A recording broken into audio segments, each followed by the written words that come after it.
And Dylan. Hi, Scott.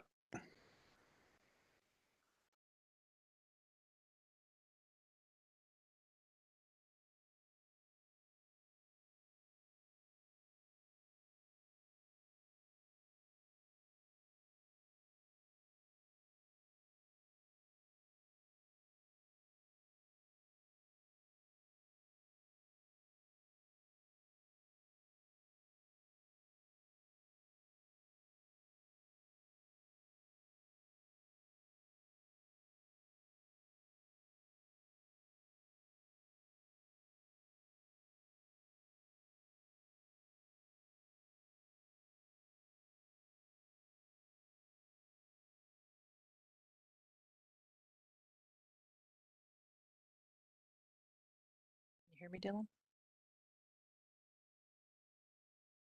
Hi, Jane. Yep, we can hear and see you, no problem.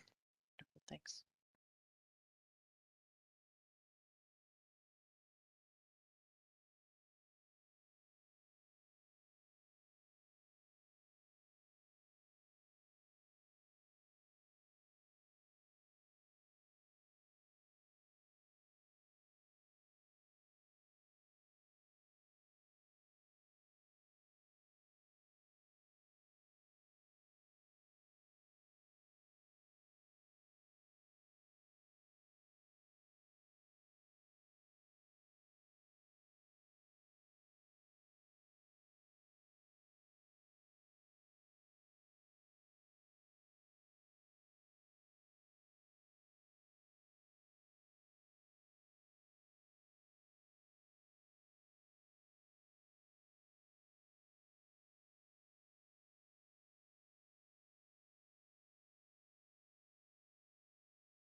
Okay, good evening, everybody, and thank you very much for joining us.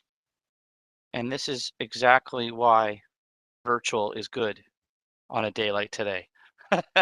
Not just for us or staff, but for the delegates as well. So we really appreciate everyone joining us. It's it's a planning, almost a special planning meeting tonight, focused on one topic on our agenda for shaping Guelph and about our growth plans and intensification and population numbers and et cetera, and what we've been engaged with in the community with for a few years now. So coming to have this report in front of us today, thank you so much for everyone joining us. I will officially call the meeting to order, and I will just ask us to look at our screen there. Our country's flag will pop up. We'll focus on that for a moment before we continue.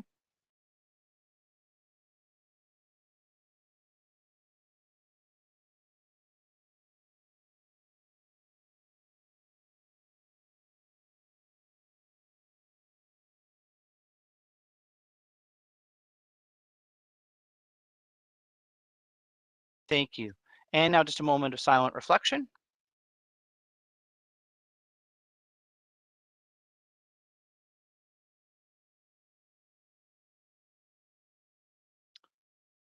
Thank you, and our territorial acknowledgement as well. As we gather, we're reminded that Guelph is situated on treaty land that is steeped in rich Indigenous history and home to many First Nation, Inuit, and Métis people today. As a city, we have the responsibility of the land in which we both live and work. And today we acknowledge the Mississaugas of the Credit First Nation of the Anishinaabe peoples on whose traditional territory we are meeting tonight. With that, any disclosure of pecuniary interest, any general nature thereof on the items in front of us here? Hearing and seeing none. I did get a heads up potentially that Councillor Gibson might be giving regrets tonight. I did not hear from anyone else that wasn't able to be here, so unsure. But we have quorum. We're going to move forward, obviously. With that, let's get right into it. As I said, shaping Guelph, the growth management strategy, the lands needs assessment. We're going to kick this item off with staff presentations. And then after that, we have several delegations that have signed up for tonight that are going to be speaking to us. And so let's get into the overview of the presentation that staff have prepared. And then right after that, delegations. Over to you, probably to Deputy CAO Holmes, please. Thank you, and good evening, Mr. Mayor, members of council, staff, and members of the public who are listening tonight. So this evening is a milestone event in the Municipal Comprehensive Review with a presentation of the Shaping Guelph Growth Management Strategy and Land Needs Assessment. Over the past 2 years, council and the community have been engaged in a conversation about growth and development of our city. This conversation has been instrumental in setting a vision for growth and ensuring that while we are required to meet the provincial targets, we can do so in a way that is truly made in Guelph.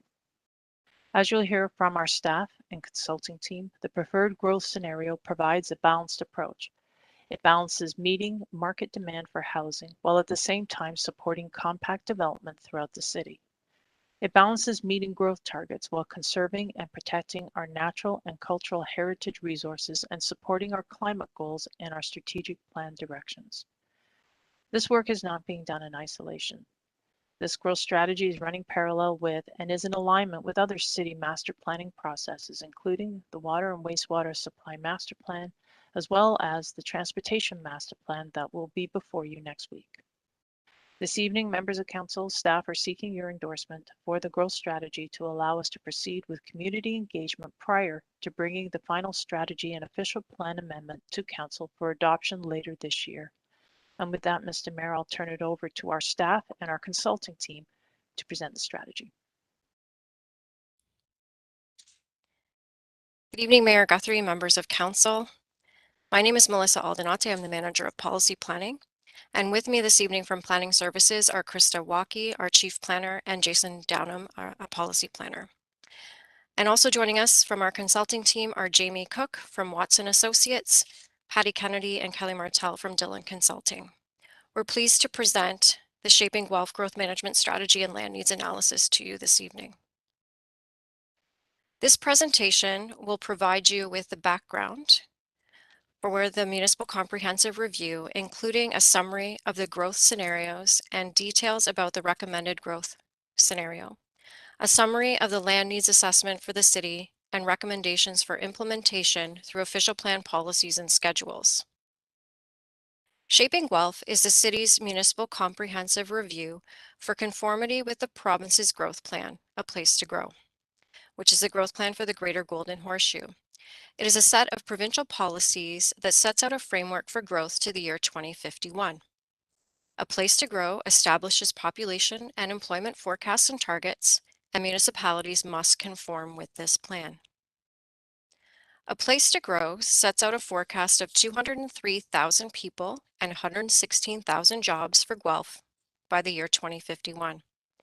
And it requires that we plan for a minimum of 50% of new residential growth within the built-up area, as shown in yellow on this map. On average, 49% of all new residential development has occurred within the built-up area of the city between 2006 and 2020. We are also required to plan for a minimum density of 150 persons and jobs per hectare in our downtown by 2031. Currently, the density of downtown is about 100 persons and jobs per hectare. A Place to Grow also requires us to plan for a minimum density of 50 persons and jobs per hectare in our greenfield area by 2051. Currently, the designated greenfield area is achieving an average density of about 52 persons and jobs per hectare. Our greenfield area is all lands within the city that are not shown as yellow on this map, and it includes portions of the Guelph Innovation District Secondary Plan in the east and the Clare Mulby area in the south. In terms of our process, Shaping Guelph began in 2020 with a speaker event early in the year. Following the speaker event, we asked the Guelph community what was important for us to consider as we grow. We took that input and drafted a vision and principles to guide Guelph's growth. In August and September of 2020, we engaged with the community about where we should grow and how we should grow in our built-up area. We took that input and developed a growth scenario. And in the fall of that year, we had conversations with the community about that one scenario and asked for input on what other growth scenarios we should explore. Late in 2020 and early in 2021, we released technical studies on employment lands and housing. In the spring of 2021, we engaged on 3 possible ways that Guelph could grow, on how we should evaluate the growth scenarios, and on a proposed urban structure. Over the summer-fall, we considered the comments received, the technical information that was developed for Shaping Guelph and from our other city master plans, and we prepared the growth management strategy that is before you this evening. The Shaping Guelph project has involved the preparation of all of the technical studies listed on this slide. Each of these documents are available on the project website. I'll now provide you with a brief summary of the background work completed to date. The first one is the employment land strategy. The employment land strategy provides a comprehensive overview of Guelph's existing employment land supply and assesses whether this supply is sufficient to accommodate Guelph's job growth forecast to 2051. The strategy identified long-term demand. It provides recommendations for density targets for employment areas. It provides policy directions and forms the basis for planning for employment in accordance with A Place to Grow and the provincial policy statement. It informs the recommendations of the growth management strategy, including the recommended urban structure, which sets out and identifies employment areas. The housing analysis and strategy is the next background document, and it confirms Guelph's population and housing needs to the year 2051. The strategy outlines an appropriate mix of housing types and densities that conform to A Place to Grow and align with the city's draft vision for growth. It provides our housing forecast to the year 2051 and identifies opportunities for intensification. The housing analysis addresses various elements of our urban structure, including the urban growth center, the boundaries of a major transit station area, and boundaries of strategic growth areas. In the spring of 2021, we held a workshop with Council and followed that with community engagement on various growth scenarios. The growth scenario planning component of the Municipal Comprehensive Review looked at alternatives for accommodating growth. It proposed evaluation criteria and obtained feedback from the community on the scenarios to inform the selection of a preferred scenario for growth. The urban structure technical brief was released with the growth scenario planning work in the spring, and it evaluated specific areas of the city to establish strategic growth areas as required by a place to grow. A draft urban structure was proposed, and the input received through consultation informed the recommendations for the city's urban structure that are before you tonight. So what has happened since we had our council workshop last spring? As we were completing the background and technical work to support the Municipal Comprehensive Review, the context for the city did change. In July, Council approved the settlement pathway for the Doe Lime Quarry. Since the settlement pathway involved increasing the city's land area through annexation, the Municipal Comprehensive Review needed to adjust to understand how these lands will contribute to meeting the minimum population forecast and targets and to the achievement of the city's vision for growth. I will now turn it over to Patty Kennedy, who will provide details about our recommended scenario. Thank you, Melissa. This next part of the presentation is an overview of the growth scenario evaluation and some guidance on the recommended growth scenario. Recall that one of the starting points for the evaluation of growth scenarios was the development of an evaluation framework. Evaluation framework is guided by policies from the provincial policy statement, policies from a place to grow, Guelph community plan, strategic plan, and the official plan, as well as the public feedback and engagement we received in the draft criteria were all used to formulate the framework. Framework is generally organized around 6 key themes, these themes being complete communities and livability, growth management, economic growth, transportation infrastructure financing, cultural natural heritage, public health and safety. Climate change was also considered in each of the 6 themes as an overarching lens to be applied throughout. Collectively, we had approximately over 30 plus unique measures that are allowed us to assess and tease out some of the pros and cons between the different growth scenarios that we evaluated. The scenario evaluation is organized around these 6 themes. They are intended to be tease out the differences, the advantages, the disadvantages between the different scenarios and allow us to understand how each scenario differs from the other. The report includes a graphic scale that shows a different way to communicate the results. The tables in our appendix are quite lengthy and there's a lot of detail in them. So the visual scale is just intended to provide a summary. It's not a mathematical tool intended to count up all the different slices of pies, if you will, but it is intended to be a bit of a visual aid.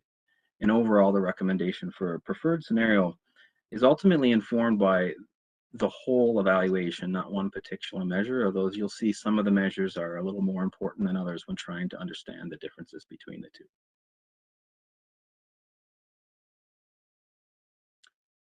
As you recall, there were 3 scenarios, and as Melissa alluded to, we did have to modify these scenarios slightly to take into account the annexation of the Doe Lime Quarry lands. First, scenario 1 plans for an intensification target of 46% of intensification in the built-up area and 68 residents and jobs per hectare in all new DGA lands. The scenario also includes the highest amount of high-density development for future growth at 57% of all future housing growth being high density. Smaller portion of land is delicate. A smaller portion of growth is assigned to what we call the ground-oriented housing components in low and medium density. Scenario 2 has a similar intensification target and a similar DGA target, but it does have a different housing mix.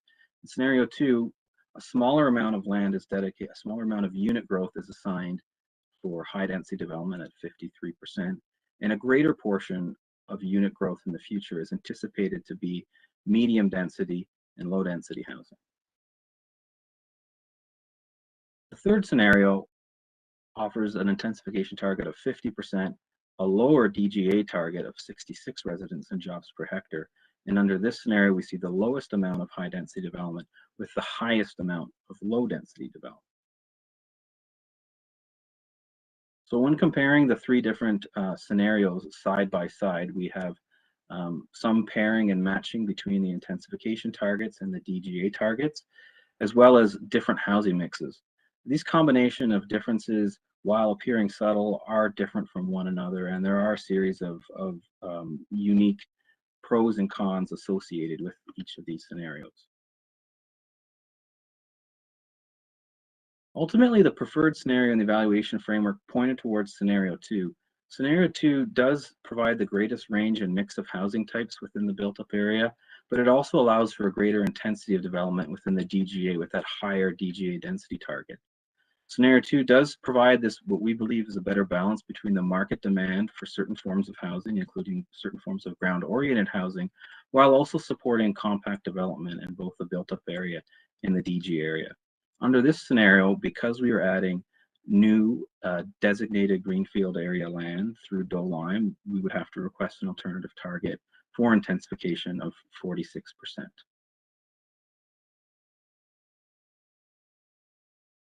This slide here simply summarizes the different components of the recommended preferred scenario. Again, it is a 46% intensification target. The downtown urban growth center is planned to achieve 200 residents jobs per hectare by 2051. The DGA, the overall designated greenfield area, at 68 jobs and residents per hectare. The overall growth forecast is up to, over the 30-year period, is for a population of 208,000 people. The difference between that and the original slide that Melissa presented earlier is about accommodating an extra 5,000 people through the DOLIME quarry expansion, which will accommodate a portion of that growth. We also forecast to add another 33,300 jobs to the local economy over the next 30 years, bringing the total to 116,000 jobs. Now I'm going to pass it over to my colleague Jamie Cook, who's going to walk through some additional details on the land needs assessment for the preferred scenario. Thanks, Patty, and good evening, everybody. So I'm going to walk through a brief overview of the preferred growth scenario, scenario 2, and provide a bit more detail on the long-term growth analysis and the community area residential land needs assessment analysis. So if we can go to the next slide, we'll start off with the overall population forecast. So as both Melissa and Patty have indicated, we have looked comprehensively at the long-term population growth for the municipality within the context of the growth plan. And as Patty Kennedy alluded to earlier, we have identified a higher population forecast for the city of 5,000 additional people by 2051, in addition to the 203,000 people that's been identified through the growth plan. This additional population has been attributed to the growth that's been identified in the DOLIME quarry annexation area of a total of 5,000 people. We have, as I've mentioned, we've comprehensively reviewed this, assessed and rationalized this additional population growth within the context of local demand for the city of Guelph, as well as within the surrounding area within the Greater Golden Horseshoe, and particularly in the Outer Ring area. So overall, we are anticipating an increase of about 61,000 people from 2021 to 2051. And that represents an annual growth rate of about 1.2% annually. Comparatively, that's a little bit of a slower population growth rate than we've experienced historically from 2001 to 2016. That slowdown in the growth of the long term is largely associated with the aging of the population and the gradual build out of the city's existing areas within the built up area and the DGA. Next slide. So this slide here provides a summary of the overall amount of housing units that are required to accommodate the preferred scenario under scenario 2. So we've summarized the total amount of growth in 5-year averages on an annual basis. Overall, we're anticipating an annual average of just under 1,000 units a year at about 960 units. Relative to the historical average over the 2001 to 2016 period, that's a slight increase from the average of about 770. We've looked at the overall pace and phasing of growth, looking at active developments in the development approvals process, potential opportunities within the built-up area in the near term and longer term, as well as the anticipated timing of development within the city's secondary plans, as well as within the Dolime Quarry area. So we are expected to experience a slightly higher rate of growth in the near term, and then a gradual tapering of growth over the longer term, as you can see here on the graph. I also just wanted to point out that we are anticipated to see a significant shift in the structure type of housing in terms of the amount of units in medium and high density. So we are expecting to see a greater shift towards particularly high density housing over the longer term. And that shift is really a result of two things. One, the increasing upward pressure on housing prices and reduction in affordability, and the need to accommodate a greater variety of housing choices in high density forms to accommodate those that declining affordability. But as well, it's also driven by the aging of the population and the need for more opportunities for higher density forms, seniors housing, as well as accessory units to accommodate the aging of the population over the longer term period. Next slide. So in terms of the overall intensification rate, there was mentioned earlier in the presentation that we are required under the growth plan to achieve an overall target of 50% residential development within the built-up area over the 2022 to 2051 period. As a result of the additional growth that we're identifying in the designated greenfield area to account for the Dolime Quarry area, we are essentially adding more greenfield development overall to the forecast. And as a result, that is bringing down the overall share of the total population and housing share of development within the built-up area from a previous target of 50% to a revised target of 46%. So as a result of that adjustment, we are requesting an alternative intensification target as part of the official plan review as a result of this accommodation of the Dolime Quarry expansion area. Next slide. So now I want to focus on the amount of growth that we're allocating to the designated greenfield area. So as part of this analysis, we looked at the overall amount of growth in designated greenfield areas and then compared that to the overall supply of demand or supply of housing, within the DGA area. So overall, we are anticipating an increase of about 15,200 households to the designated greenfield area. And that allocation of housing is broken down approximately between about just over 50% ground-oriented housing, specifically 18% low density and about 32% medium density. The remaining units are identified at 47% high density and 3% accessory dwellings. So again, these are typically secondary suites that are associated with grade-related units within the designated greenfield area.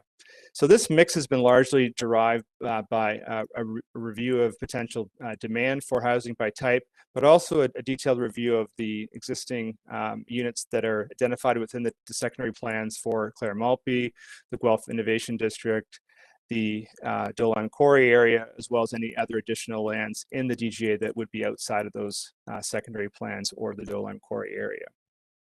Next slide.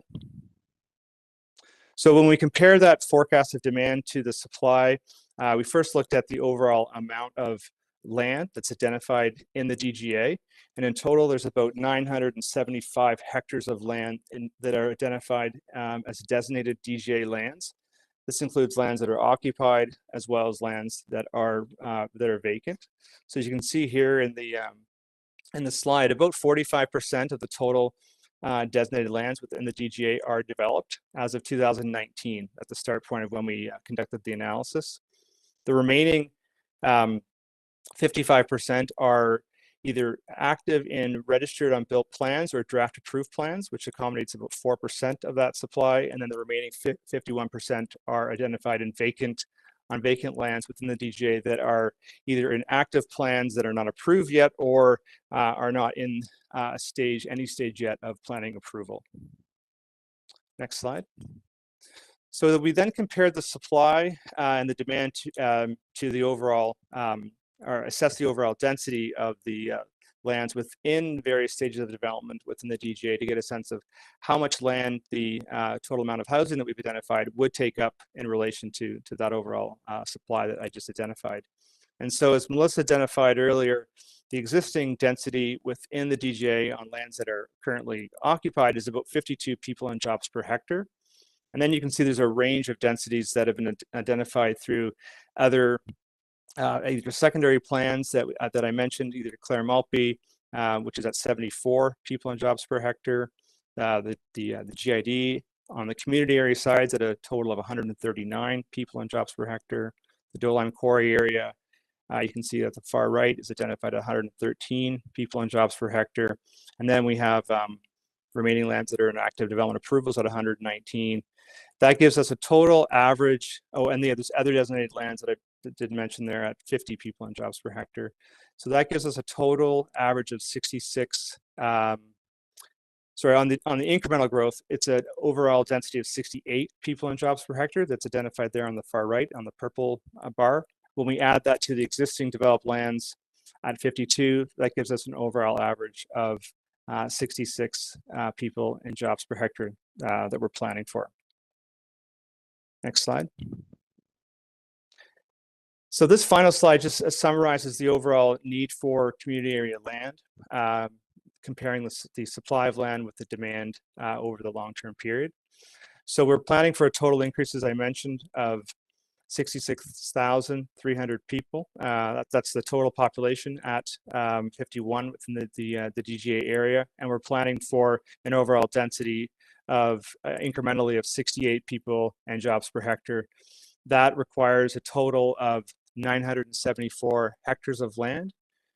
We've identified a total supply of just over 1,000 hectares of land at 1,020. So we have identified that we have a sufficient amount of supply to accommodate the overall forecasted growth within the DGA area over the 2051 period. We do have a small surplus of 46 hectares that remains at 2051. That surplus is largely scattered amongst remnant DGA parcels that are not currently active or identified within secondary plans. Many of these units are in high density designations that we would expect would build out over the longer term period. And that concludes the land use analysis, and I'll turn it back over to Melissa and Patty to provide recommendations for implementation. Yeah, thanks, Jamie. So I should have mentioned too that Jamie's component too is a little heavy on the numbers, but that back end, that balance sheet is very important for us to demonstrate to the province that we can accommodate the planned growth on our DGA lands, and that's a key component of the overall growth strategy. The next part of this presentation is going to cover a little more details on where the growth is going to go, where we expect the growth to go, and provide some guidance on it. So let's go to the next slide. So this next part of the presentation talks about urban structure, and urban structure is a way to define the parts of the city and their role and their function, and what portion of growth we expect them to accommodate, and ultimately what role they take. Currently, Guelph's urban structure is organized around a series of intensification corridors and intensification nodes. Let's go to the next slide. This map on the next slide shows you the general existing planned urban structure in the official plan. It has the designated greenfield areas that are in beige. It has the general built up area that's in purple, and a series of lightly colored, loosely defined nodes and corridors with the downtown and the major transit station area in the heart of the city. In thinking about how the urban structure could accommodate our intensification and our future growth, we do go back to the province's A Place to Grow, which asks that we identify what they call, this is more of a language thing, but they want us to identify strategic growth areas. In other words, our nodes and corridors framework should be planned to accommodate that growth. And in speaking with the community and stakeholders during the summer and in the spring, We heard a lot of feedback that generally the model and the structure we have organizing growth around nodes and corridors is generally working well, that growth should be continued to be directed to these areas. The housing analysis and strategy, as well as the intensification analysis that was done, identified that there's a significant amount of capacity and opportunity for growth within our existing nodes and corridors, as well as in other parts of the built-up area. We prepared an updated urban structure plan for the purposes of consultation. It is a lot more defined. The difference between this one and the previous version we've shown is that there's a finer grain set of boundaries around each of the nodes and corridors. You'll also notice, for an example, in the middle of your screen, Gordon Street corridor is that long linear corridor that moves north-south through the city. We also included our employment areas as a key component of the urban structure plan, as the employment areas are the places that will accommodate the majority of future employment growth over time. So the updated recommended urban structure plan there were some refinements made. The image on the left, most of the nodes and corridors, they were subject to some more detailed analysis of capacity, and the boundaries were reviewed. You'll see one of the major changes is between the one we consulted with and the plan you see before you is the Gordon Street corridor is more well defined and includes areas that have potential for growth and is less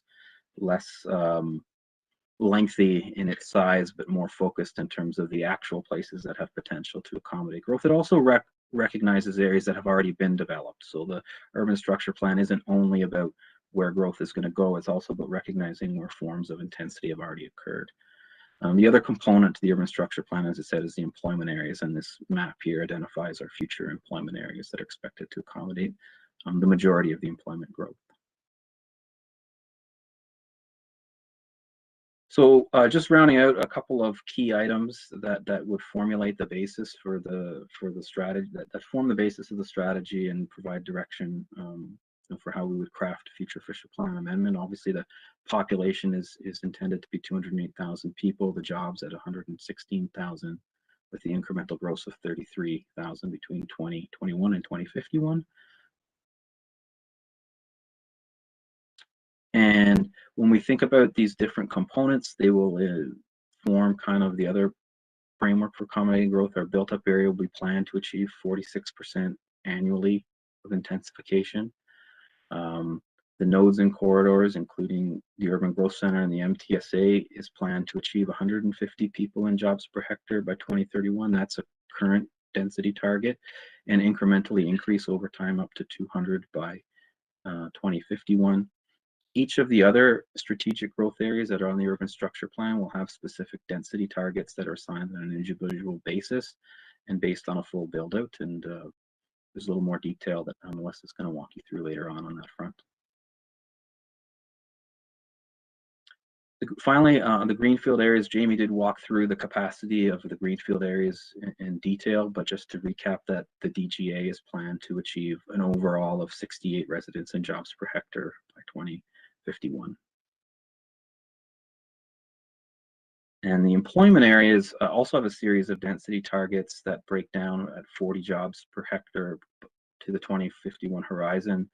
The areas that are designated for industrial purposes have a slightly lower density target at 36 jobs per hectare, while corporate business park land areas has a higher potential for density, being that they'll be able to accommodate denser forms of office and commercial development at 70 jobs per hectare, with the institutional research park area lands at 50 jobs per hectare. And I'm going to turn it over to Melissa to go through the final land use policy changes. Thanks, Patty. So in this section, I'll provide an overview of recommendations for changes to our land use policies and designations, and these will be considered through a official plan amendment. We're looking at releasing draft policies in February, and no decisions are to be made on these recommendations this evening. For most of the city, the land use designations and permitted uses, heights and densities, are recommended to remain as they are in our current official plan. However, there are some recommended changes for heights within the downtown and some changes recommended for heights and densities within select land use designations and within our strategic growth areas. Recommendations are also being made to remove the reserve lands designation from the official plan and to provide a land use for the Rolling Hills residential area. Within downtown, the height permissions are proposed to be modified because the Planning Act no longer permits height and density bonusing. It's recommended that for areas with an existing height permission of 8, 10, and 12 stories, where bonusing was permitted, that the height be increased by 2 stories, resulting in maximum heights of 10, 12, and 14 stories for those areas. Continuing on with recommendations for height and density within other land use designations. For commercial, this is a busy slide, and I'll break it down a bit for you. For commercial mixed-use centers, the maximum height is proposed to be increased from 10 stories to 14 stories within strategic growth areas. And the maximum density is proposed to be increased to 250 units per hectare from 150 units per hectare. These commercial mixed-use centers are where in the north end, it's Woodlawn and Woolwich. In the south, it's Clare and Gordon, Paisley and Imperial, Starwood and Watson. So those areas where we see major commercial developments. We're also proposing changes to our mixed-use corridor designation by splitting it into 2 designations. The mixed-use corridor 1 designation would permit a maximum height of 10 stories. And then within the Stone Road and Silver Creek Parkway strategic growth areas, we're proposing a maximum height for the mixed-use corridor 1 of 14 stories with a maximum density of 250 units per hectare, essentially aligning it with the commercial mixed-use center permissions. The new mixed-use corridor 2 designation remains quite close to the existing mixed-use corridor with a maximum height of 6 stories and a maximum density of 150 units per hectare. For high-density residential, we're only proposing one change for that area, which is to increase the maximum density to 250 units per hectare, but only within strategic growth areas. And for our low-density residential land use categories, which cover a majority of our city, we're proposing to combine the existing low-density residential designations and then setting policies for the built-up area and greenfield area within that. So for the built-up area, the maximum height would remain at 3 stories, except along arterial roads, where a maximum height of 4 stories would be permitted. Currently, bonusing would allow up to 6 stories. For townhouse and apartment developments, the maximum density would remain at 35 units per hectare, except along arterial roads, where it's proposed to increase to 60 units per hectare. And within the greenfield area, the maximum height is proposed to be reduced to 4 stories from 6 stories, and the maximum density is proposed to remain at 60 units per hectare. For the Rolling Hills area, and overall in the official plan, we are proposing to remove the reserve lands designation. For Rolling Hills, we are recommending residential land use designations. Rolling Hills is within the built-up area of the city, and for those not familiar with its location, it's located in the south end of the city at Clare Road and Victoria. The built-up area policies of A Place to Grow do apply to this area. We are proposing that for the lands fronting onto Clare Road, which is an arterial road, that the lands be designated medium density residential, with one parcel designated for mixed office commercial to allow for services to be provided in this area. The majority of the lands are proposed to be designated within the low density residential designation, with a portion of the lands being proposed to be designated within a new land use category that we're calling estate residential. Estate residential recognizes that the existing lots are constrained by natural heritage features and that they are not expected to have potential for municipal services. The proposed land uses for this area respect the existing form of development and allow for some change to occur where municipal services could be extended in the future. In terms of other directions for implementing the recommendations of the growth strategy, these would be implemented through a conformity official plan amendment, and that would include the recommendations for targets for the urban structure, land use changes, and the range of mix in housing and our employment area policies. It's also recommended that we continue to monitor, track, and report on an annual basis the achievement of the targets, forecasts, and density requirements of a place to grow and of our official plan. A detailed financial assessment will be completed for the recommended scenario, and it will be presented to Council with the public meeting for the conformity official plan amendment later this spring. And I'll conclude our presentation this evening with our recommendations to Council and our next steps. So this evening, we are recommending that Council endorse the Shaping Guelph Growth Management Strategy and Land Needs Assessment, and that the recommendations of the strategy be incorporated into the draft official plan amendment for further consultation. Since the Minister of Municipal Affairs and Housing is the approval authority for the official plan amendment, we are also recommending that Council request approval from the Minister for the modified intensification target, and that Council endorse the modified population target and settlement area boundary for inclusion in the draft official plan amendment. It is important that we receive direction on the modified intensification target, because we require that approval prior to submission of our documents to the province. So in terms of next steps, the process does not end this evening. Our next steps do include the release of the draft official plan amendment that includes our policies to conform to a place to grow. An open house and statutory public meeting will be held where Council will be presented the draft official plan amendment, and the public and stakeholders will be provided an opportunity to share their comments and feedback. A final decision on the Municipal Comprehensive Review official plan amendment is anticipated for June or July of this year. And at that time, we will seek Council's final approval on the Shaping Guelph Growth Management Strategy, and for Council to adopt the official plan amendment for submission to the Minister. Thank you for your time and attention this evening, and for your consideration of the recommendations that have been presented to you.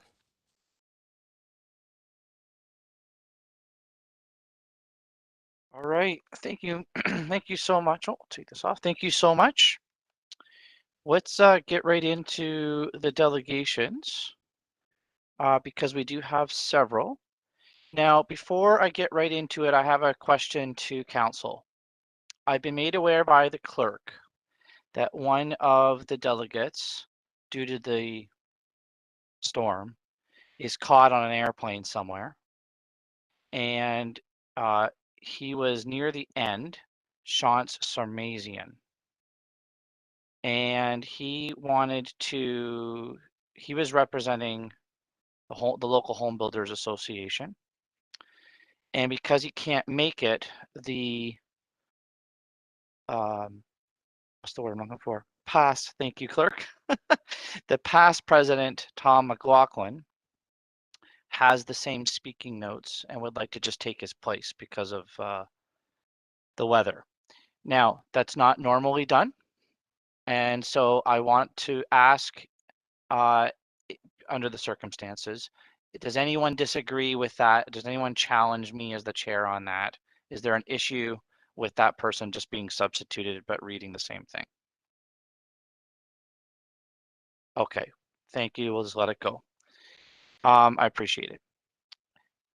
Clerks wanted me to ask that because they need to get it all lined up. So thank you. Okay, for the delegates that are listening in, some are going to be joining us by video. In fact, I would say most are, and some will be calling in.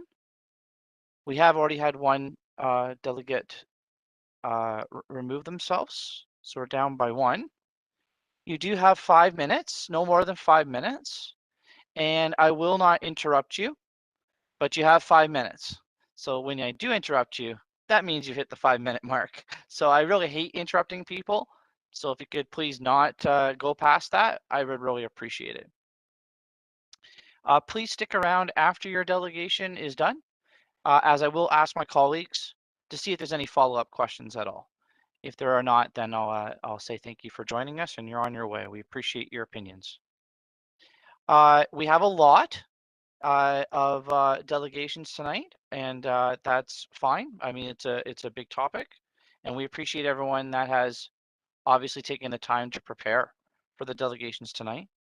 I will say, and some of you have heard this from me before, If for some reason the person ahead of you or a couple people ahead of you say pretty much the exact same thing that you were thinking about saying, we still respect that you've probably planned for your up to 5 minutes, but we also use the same weighting on the word ditto. If you want to say ditto to the last person who said basically exactly the same thing as you did, that would also be just fine.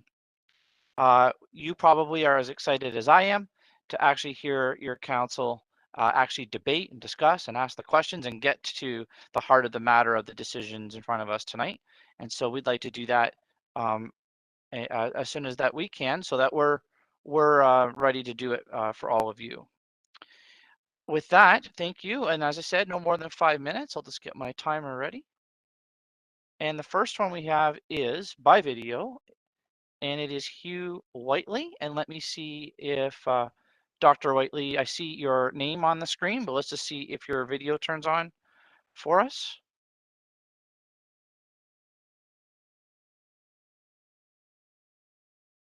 Yes. And can I just check on audio? yeah, picture? your audio is great. So you know the drill here, sir. I'll start the timer. You go right ahead.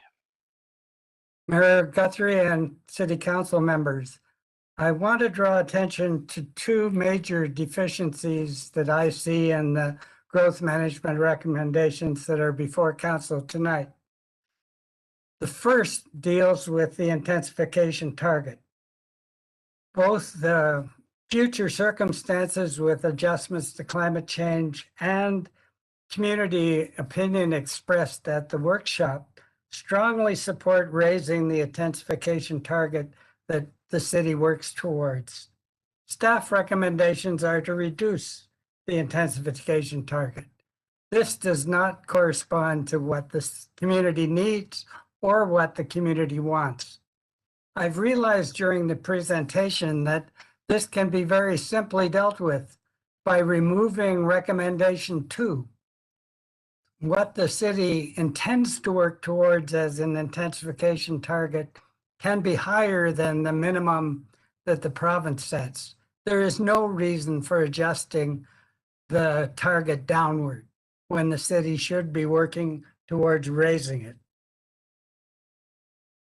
In support of what the city should be working towards as an intensification target, I have informed council members that looking at what the region of Waterloo has accomplished in the last years since 2010, they are now at a 60%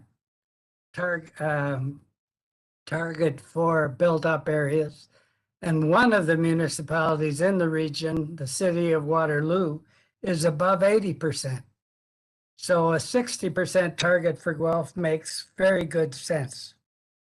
And I regard it as essential if the city is going to move to a net zero carbon community structure, which is the intent council recently very vigorously adopted. The second point I want to make is that the amendments to the official plan that are coming forward must contain a phasing of development control exercised by the city to make sure that the sequence of development is one that gives highest priority to those developments which can achieve the net zero carbon target. The city gave up that ability to organize in a very well developed criteria way the phasing of development in OPA 48.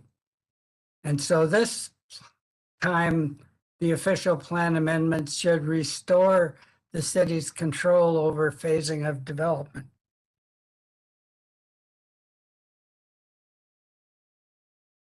And in choosing that criteria, the pattern should be to give priority always to those developments which make efficient use of existing infrastructure and thus reduce the carbon load related to creating new infrastructure, and which have the ability to form the compact urban form that goes with the net carbon goals.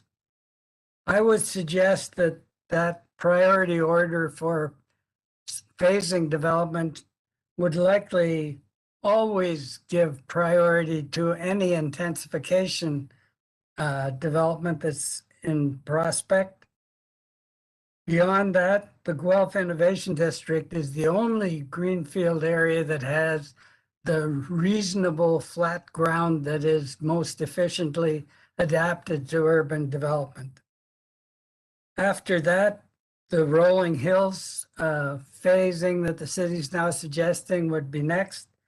And Clare Maltby and the Doline properties both have very difficult configurations to adapt to efficient urban form and would be last. I would point out that meeting the growth requirements is no longer the major issue facing urban city planners. The major issue has now shifted to adopting. Dr. Whiteley, I'm sorry, that's 5 minutes. I'm gonna have to Good. stop you there, unfortunately. Okay. Let me see if there's any questions for you. And there is. Councillor Alt does. Thank you very much, Mayor Guthrie. Turn off my camera, so hopefully that you'll have a good signal there. Dr. Whiteley, thank you very much. You raised a couple of issues with which I was going to discuss these with staff, so I think I'll ask you first because you're generally on top of your figures, and that's something for which I truly respect you. You make reference to the region of Waterloo and specifically Kitchener and I believe it was Kitchener and Waterloo and other municipalities having achieved densities of 60 to 70%. I understand that that's a consequence of their boundaries having been closed. I was wondering if you could comment on that, please. It's true for it's becoming true for the city of Waterloo. It's not true for the region as a whole. The region as a whole has Kitchener and Cambridge both with large greenfield areas and additional some urban growth forms in the townships. So it's not that the region of Waterloo didn't have greenfield areas to develop. It's that they chose very wisely, I believe, to give emphasis to an urban form that's going to make them sustainable in the future. And the region as a whole is at about 62% at the moment, with large greenfield capability not being used. Thank you. Two other questions that came to mind as I've been mulling this over. I am struggling with the density targets or the percentages, and I'm also struggling with the new population goals. The intensification rate of 46%, and I'll ask staff this as well, just to be fair, strikes me in some senses with the addition of Clare Maltby and Doline as being a de facto form of urban sprawl. Would you be able to comment on that? Well, I certainly agree that the forms of greenfield development for Clare Maltby, and I have no idea what's proposed for Doline because it's a completely unexamined area. But there is nothing in Clare Maltby that really corresponds to the future of proper compact urban development. It's a car-based development when we have to have a non-car-based development. Thank you. The other question, the other concern that I have, and I think we actually have the motions backwards. We're establishing a new target of population of, I believe it's 206,000. And it strikes me that that is the first principle and that everything else flows from that. If we were to reject that principle of population increase, then everything that we are discussing tonight seems to be more up in the air because the percentages become skewed as a consequence of not supporting that population target, and it's certainly one I'm not in favor of supporting that target. That's a provincially imposed target, and it doesn't strike me as appropriate for Guelph. I think you're supportive of that, but I can't recall. Well, first of all, it's important to recognize, and staff have been very good about this, that there are no population targets in places to grow. All there are population projections, and the whole of the plan is subject to the accuracy of those projections. And in the material I supplied to council and in the material I didn't get to tonight, there are all sorts of reasons for believing that those projections are not going to happen. For one example, in the last, since 2010, intra-provincial population changes in the GTA and the greater, the GH, both are down. Both are losing population by intra-provincial. And the loss is large enough for Toronto and Peel that with the reduced immigration numbers that have occurred in 2020, they actually lost population in total. So just let me unpack that, and then it's my last question, or my last concern. So when you say that those targets are not going to be realized, are you saying that we will fall short of those targets or go beyond them? I'm saying that the projections are not targets. And Sorry, yeah, projections, I apologize, yeah. And the projections will not be met. The world So we will, is headed for stability. so you're saying below those projections? Yes. Okay, thank you. Thank you, Dr. Whiteley. There's no other questions, and have yourself a good night, okay? Thank you. Next up by phone is Astrid Kloss. Astrid, can you hear me okay? Yes, good evening. Good evening. Thank you for joining us, and your 5 minutes starts now. Good evening. My name is Astrid Claus. I'm a planning consultant appearing on behalf of the South Clare Road Neighborhood Association. The South Clare Road Neighborhood Association consists of homeowners and property owners predominantly within Area 1, as shown on previous mapping prepared by the city for the Rolling Hills area. I would like to begin by thanking Guelph's planning staff for successfully and thoughtfully navigating what has been a challenging process. There have been many voices to be heard, and staff have been listening carefully.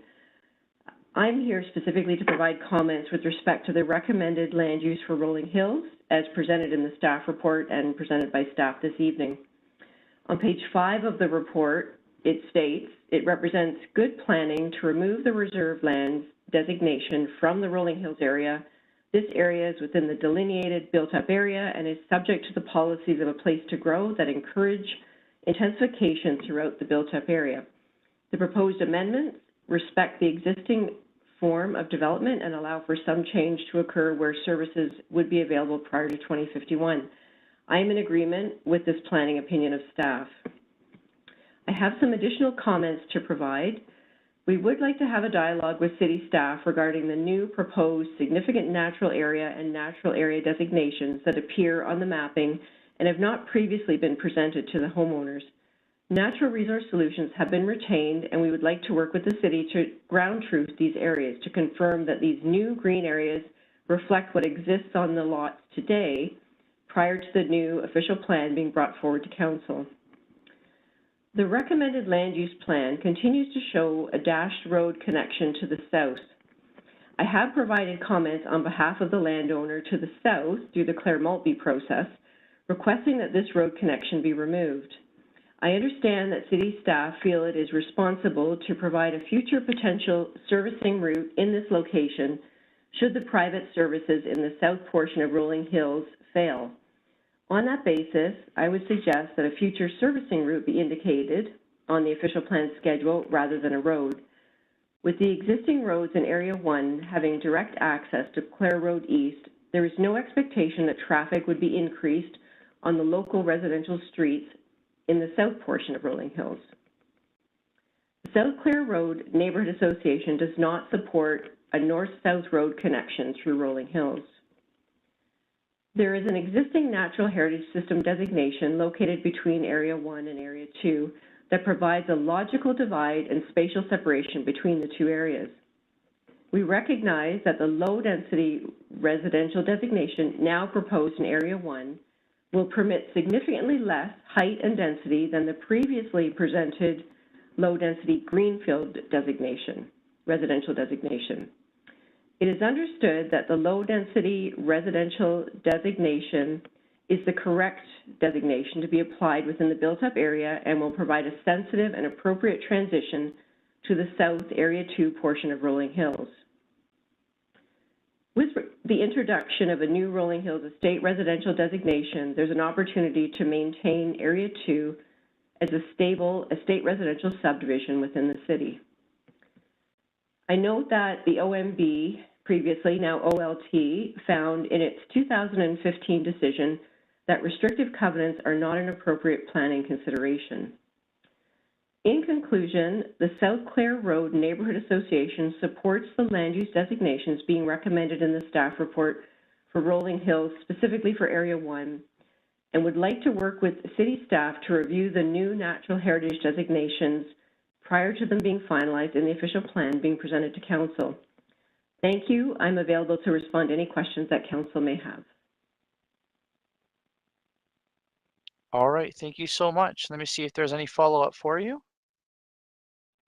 And I don't hear or see any, so thank you again for calling in. Thank you. Mike Watt is next, I think joining us by video. I see your name, Mike. I just need to see if your video gets on for us there.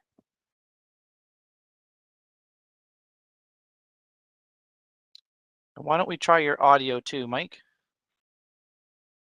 There we go. Okay, we can hear and see you. Thank you for joining us. Thank you. That's great. That's great. I'll start your timer right now. Go right ahead. Thank you. Honorable Mayor Guthrie and councillors, I represent the property at 287 Clare Road East. This property is part of Area 1 in Rolling Hills and has direct access to Clare Road. I would like to start by thanking the staff for all their hard work over the last 2 years in developing the Shaping Guelph growth management strategy. This report has been a huge undertaking, and I feel it presents a balanced roadmap for managing the city's growth over the next 30 years. I can only imagine how stressful this job has been with a lot of pressure from all sides. I would encourage council to support staff's report and endorse that the recommendations be incorporated into the draft OPA for further consultation. It may not be perfect in everyone's eyes, but Guelph prides itself in extensive public community engagement, and I feel that staff has honored that. They have listened to the community and stakeholders and taken many suggestions, concerns, and comments and incorporated them into the report.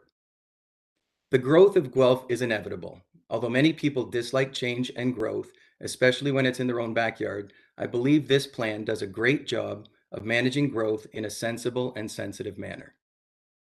Guelph, along with many other cities, is facing the worst housing crisis in a generation. It's an affordability crisis due largely to a lack of supply. We desperately need additional land for residential housing as we are not keeping up with the current growth needs of the city. Area 1 of Rolling Hills is located within the built-up area, and based on the provincial Places to Grow policies, Guelph must add about 50% of its population growth within its built-up area. Area 1 represents probably the single largest intensification opportunity to add housing to the city's built-up area. Again, I encourage council to support staff's proposal and make the growth of the city more equitable for all neighborhoods.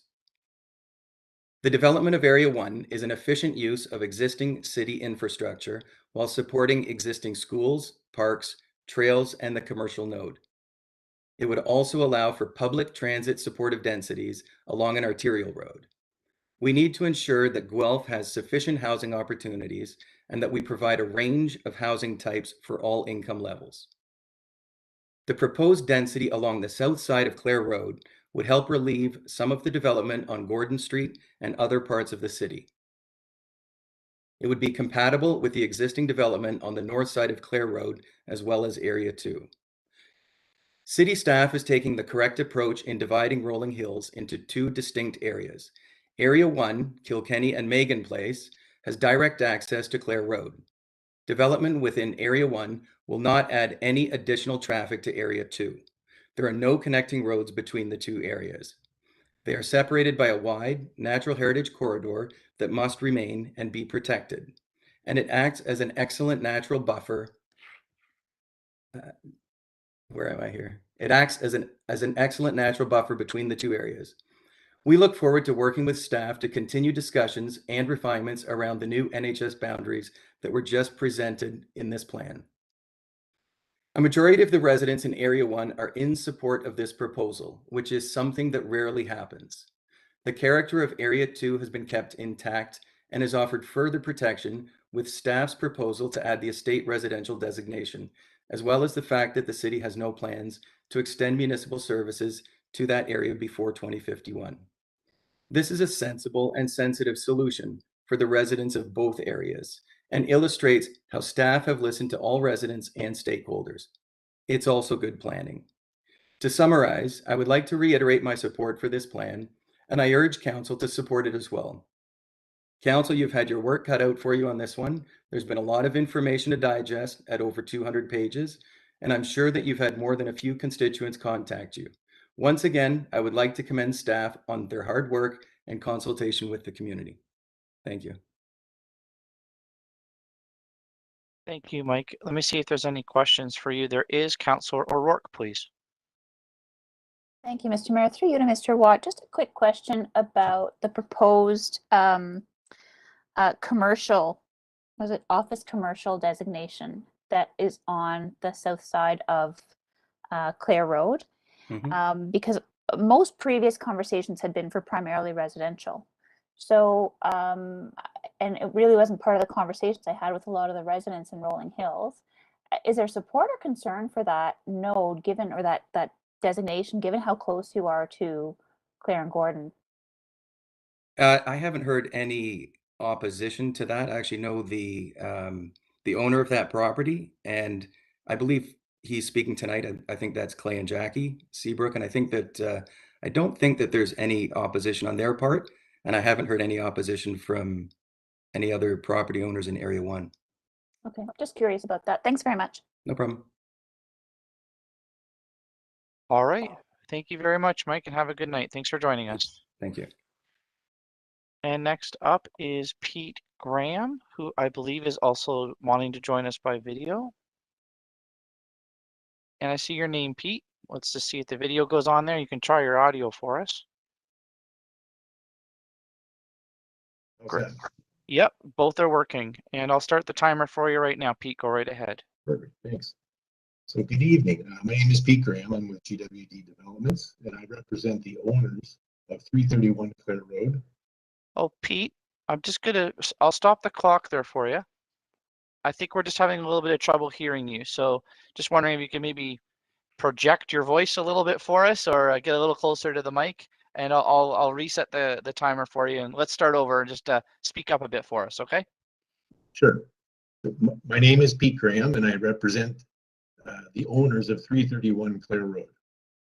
Our property has direct access to Clare Road East, and our property is not within the Rolling Hills subdivision. Early last year, we joined our Rolling Hills neighbors to form the South Clare Road Neighborhood Association, supporting the city's initiative of continued residential intensification along Clare Road East. We are in support of the staff recommendation designating 331 Clare Road as medium density residential. We also support the surrounding area in the Rolling Hills subdivision being designated for urban densities for future development. We believe planning staff have done have found a good balance to proceed forward with the city's vision while being fair and respectful of the concerns expressed by both Area 1 and Area 2 Rolling Hills property owners. As with most city growth, a family farm is purchased by a developer and a subdivision is built out over time. Area 1 and 2 are no different with the evolution of this farm. In 2006, the Rolling Hills subdivision was included under the guidelines of the Places to Grow Act as a built-up area. Now, fast forward to today, and the urban intensification changes surrounding Area 1 along Clare Road have been significant. So such as the Dallin subdivision, there's over 400 residential homes providing a mix of housing options, including a 6-story mid-rise building along Clare Road. The Gurdwara at 410 Clare Road East is now completed. There's a 4-story mid-rise building with a commercial plaza that's across the street at Clare and Gordon. Clare Road widening has taken place over the years and now we have new signalized intersections. There's the growing commercial node at Clare and Gordon with new mid to high-rise residential buildings. So we feel the land use designations recommended by staff are a good approach. The higher densities along the arterial road transitioning to lower densities makes sense. This would allow for a range of housing options for sale or for rent at different price points. The area also has a potential for a very high walkability score. The school, the Gurdwara, the parks, the grocery stores, restaurants, movie theater, all within walking distance. There's an opportunity to maximize the existing infrastructure within Clare Road, and protecting the natural heritage areas are being proposed between Area 1 and 2. And as Astrid mentioned, there was a NHS mapping change that we had seen. So I hope that we're able to meet with planning staff, and there'll be, as I understand, hopefully site visits to review and then make any changes prior to the adoption of the official plan policies. My personal connection with the property is that my grandparents own the farm that the majority of the Rolling Hills subdivision sits on today. My grandparents owned the farm from the 1930s to the 1960s, prior to the sale of the land to Armel. Both my mom and my uncle grew up on this farm, so it does have a special place for me, and I want to make sure we continue to be good stewards of the land by ensuring good design, building quality homes, improving the walkability of the area while protecting the natural and natural and cultural heritage features of the property. Over the last 11 years, I've been involved specifically with 331 Clare Road, and I hope to continue my involvement to see families once again enjoying this property. Thank you for the opportunity to provide my comments.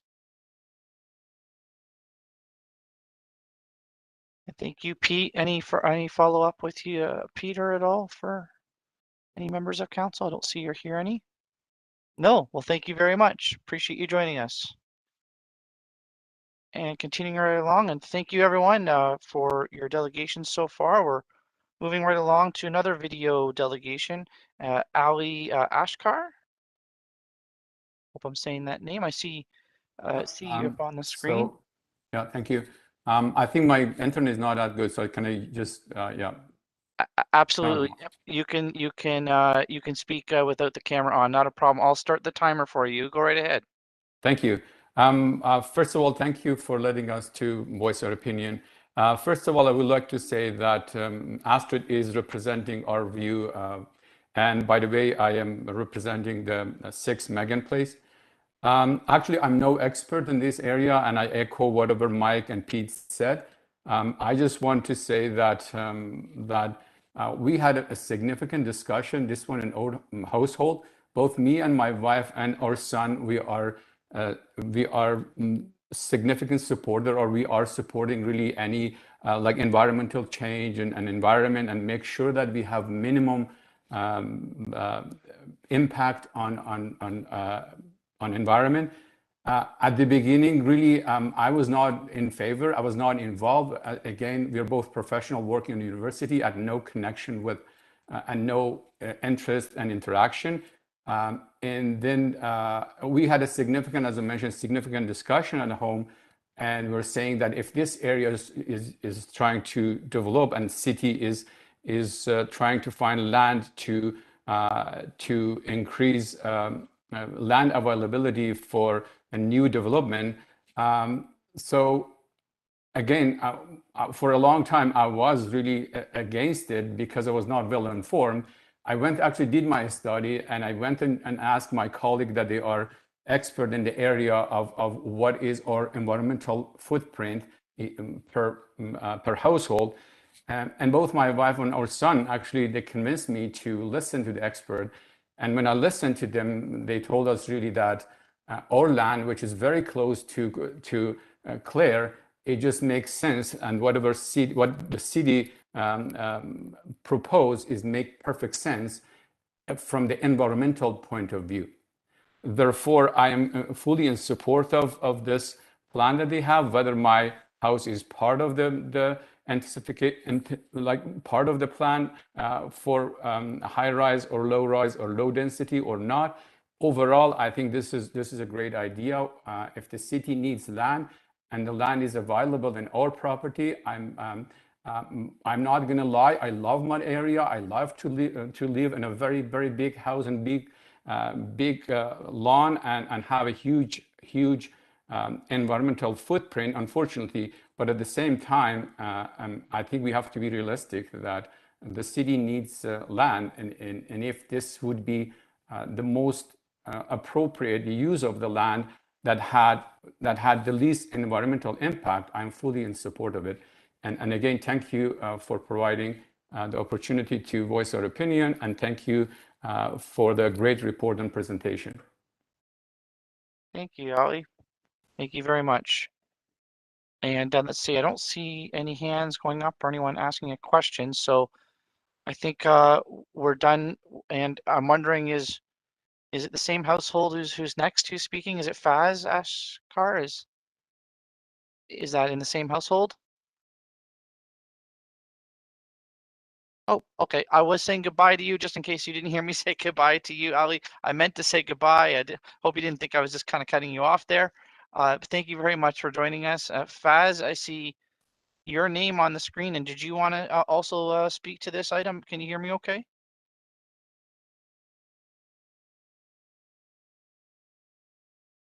Hello.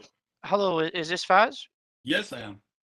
Hi, Faz. It's Mayor Guthrie, and we can hear you fine. So thank you for joining us. And if you would like to speak to us about this item, you can start right now. Okay. Good evening. My name is Faz Ashkar of 4 Megan Place, speaking on behalf of my family, my wife, Mandana, and myself. We would like to thank Mayor Cam Guthrie, City of Guelph staff in different departments for their extensive study and planning to open opportunities for thousands of families in need of a place, call it home. I would like to extend my respect to all residents in Rolling Hills, Area 1 and 2. My points of view are regarding Area 1, while Area 2, in my opinion, is not subject of this meeting and can be untouched till change and need to change speak itself. We chose Guelph as our permanent residence short after starting my study and research at the University of Guelph almost 18 years ago. We love Guelph as a beautiful, vibrant city. During my settling in Guelph, I was witnessed tremendous changes in the city. Pergola was a driving range and mini golf. When first summer, I brought my 6-year-old daughter to play. Now she's 23 and soon she needs a home. I'm actively involved in evolving the city, mainly in downtown, and enjoying it. As a developmental biologist, we humans are constantly changing. It's a natural process, whether we want or not. The same in our communities, our environment, and our lifestyles. We cannot live in state houses forever. Lifestyles are changing too. We all need to share our backyards for others to play or live. Yes, we have a big backyard.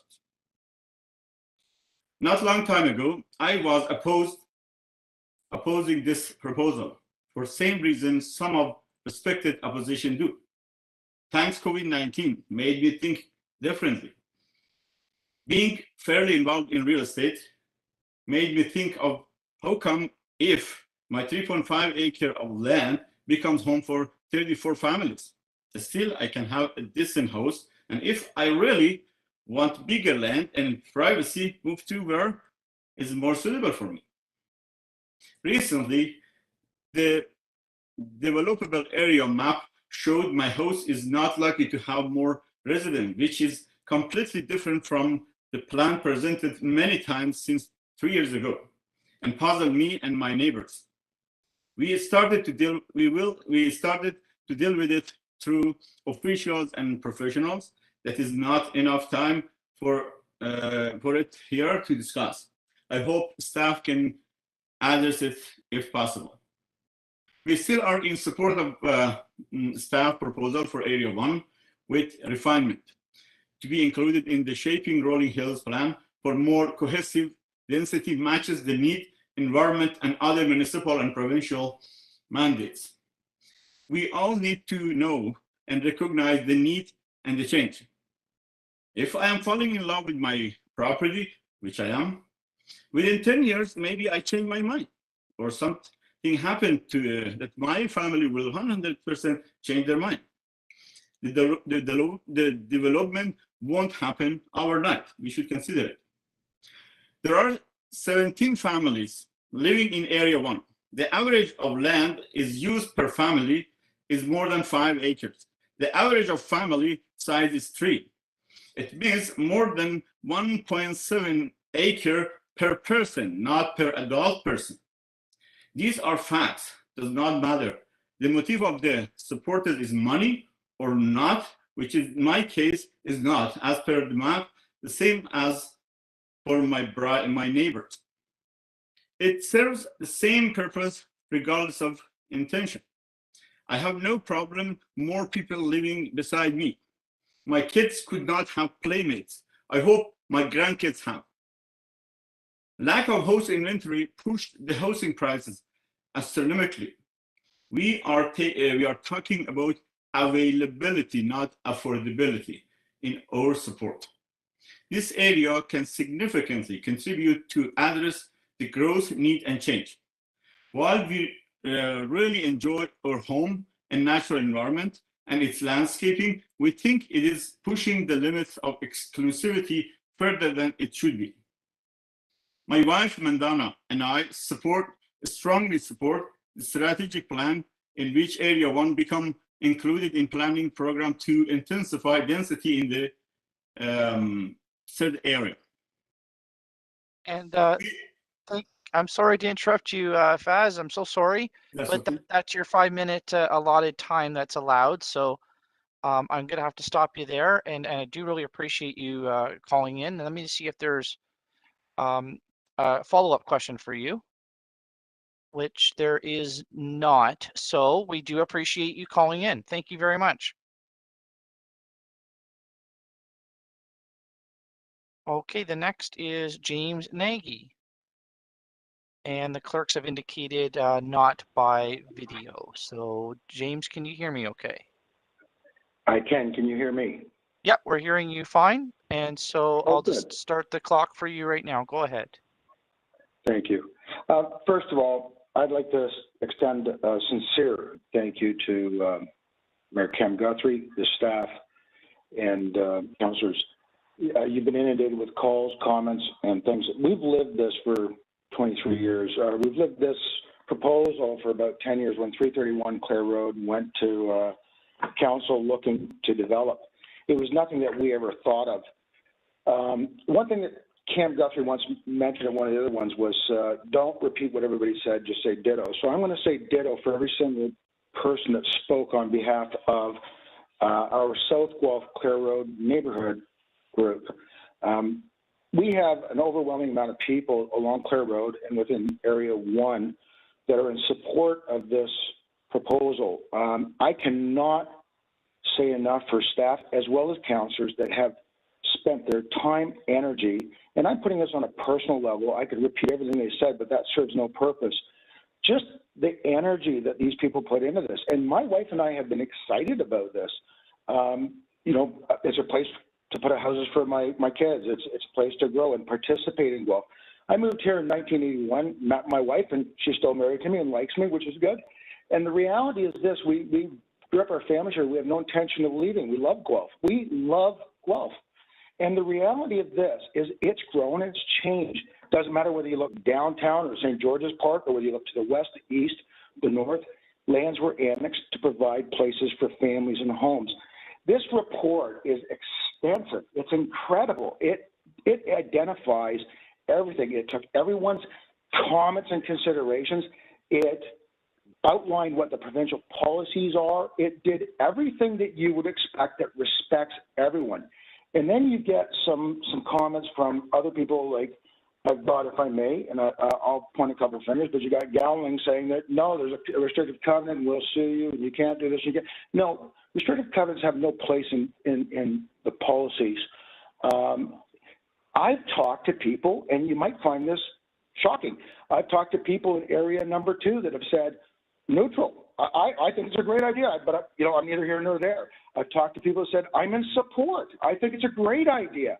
And then I get someone in Rolling Hills that says, I represent Rolling Hills, and I don't think, and we say no. Well, I can tell you something.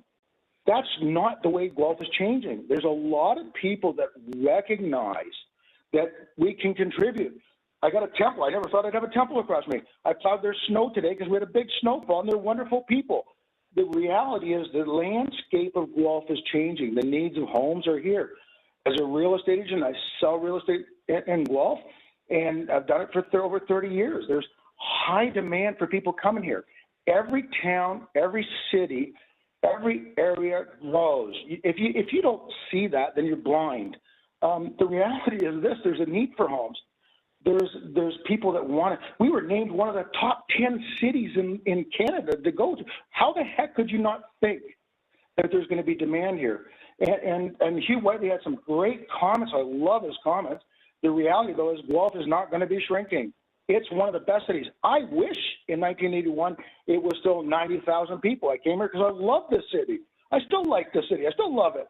And the reality is this: rather than doing broken up development, why don't we make this a great development, respect the people in Rolling Hills that still stay here, make them great homes, make them a great place to live, make it connected. The services are here. The transportation is here.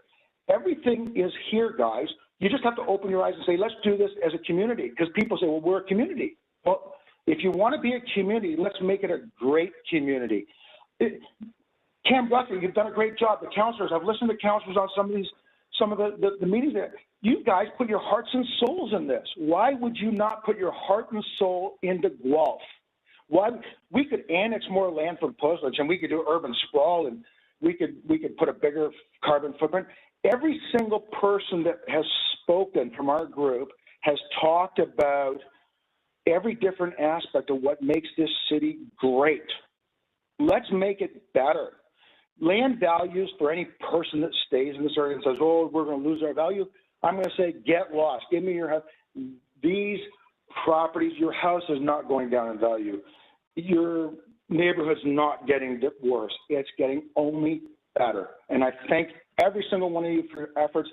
Every councillor and the planning department has done an amazing job. Okay, James, sorry I got to interrupt you there. That's just your 5 minutes. And I got you. Not that I wanted to stop you from saying we're great or something again, but I appreciate it. Let me see if there's a follow-up for you. And there is not. So thank you very much again for calling in. We appreciate it. I want to thank you all very much. All right, thank you. Take care. The next is Steno Cornelio. Is Steno available? I think I see your name there, Steno, and let's just check your audio and see if your video turns on for us.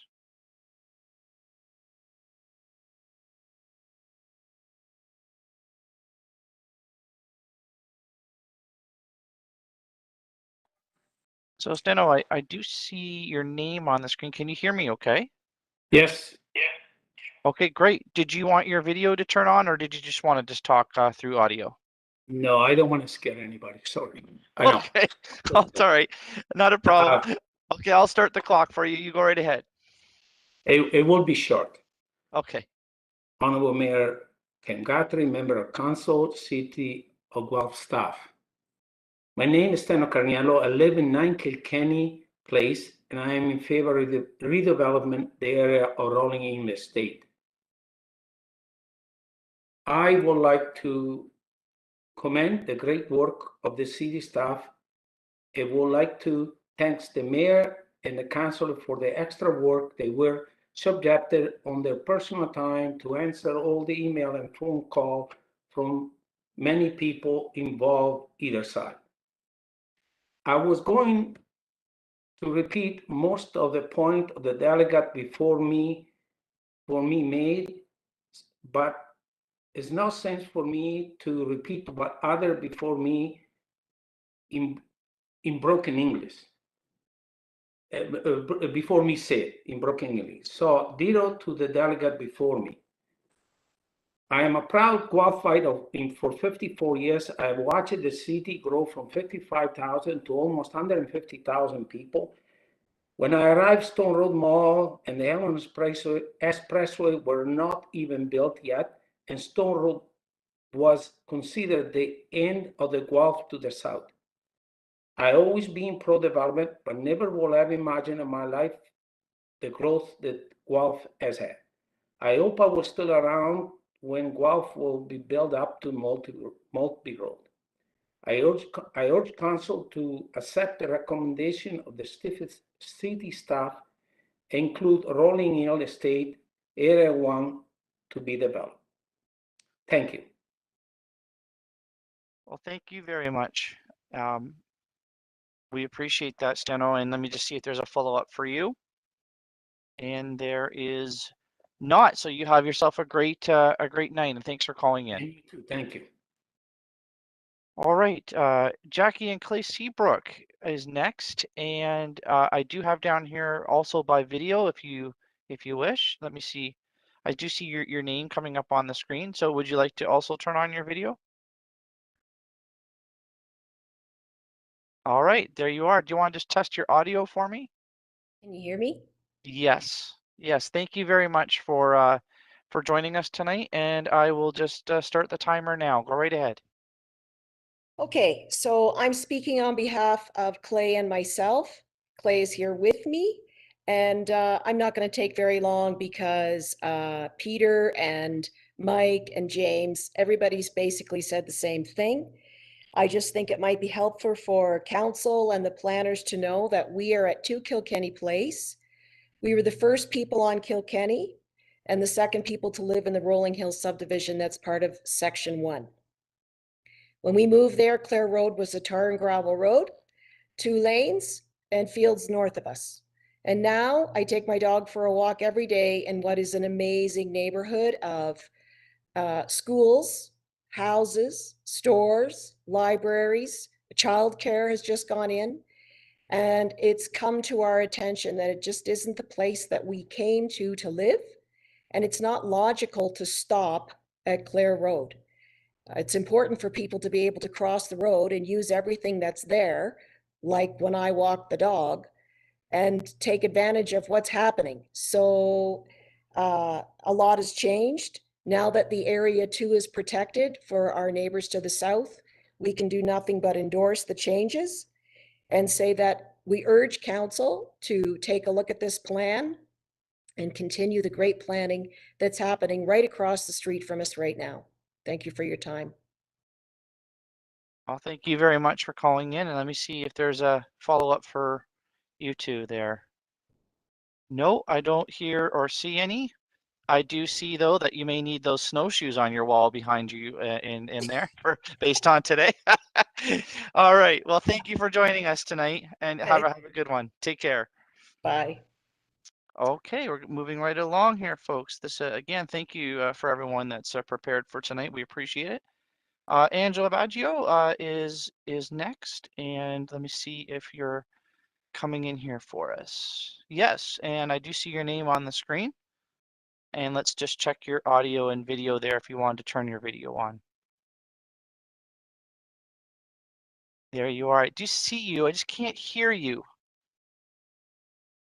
Here. Perfect. Both All right. working perfectly now. Wonderful. Thank you. I Thank will you. just start the clock for you. Go right ahead, okay? Good evening, Honorable Mayor Guthrie and councillors. Let me start by thanking you for the opportunity to speak and share our concerns regarding the proposed rezoning considerations as it relates to the Rolling Hills subdivision. My husband and I fully appreciate that this has been a challenging process as it must consider and balance the various needs of existing residents, land uses, and the future housing needs of the city. To be clear, we fully support the recommended land use designations outlined by the Planning Department and feel that they have done an excellent job in taking into consideration the changing needs of this area of the city. We also want to make it known that we are in no way affiliated with the Families for Rolling Hills delegation. Rather, we are part of the South Clare Road Neighborhood Association.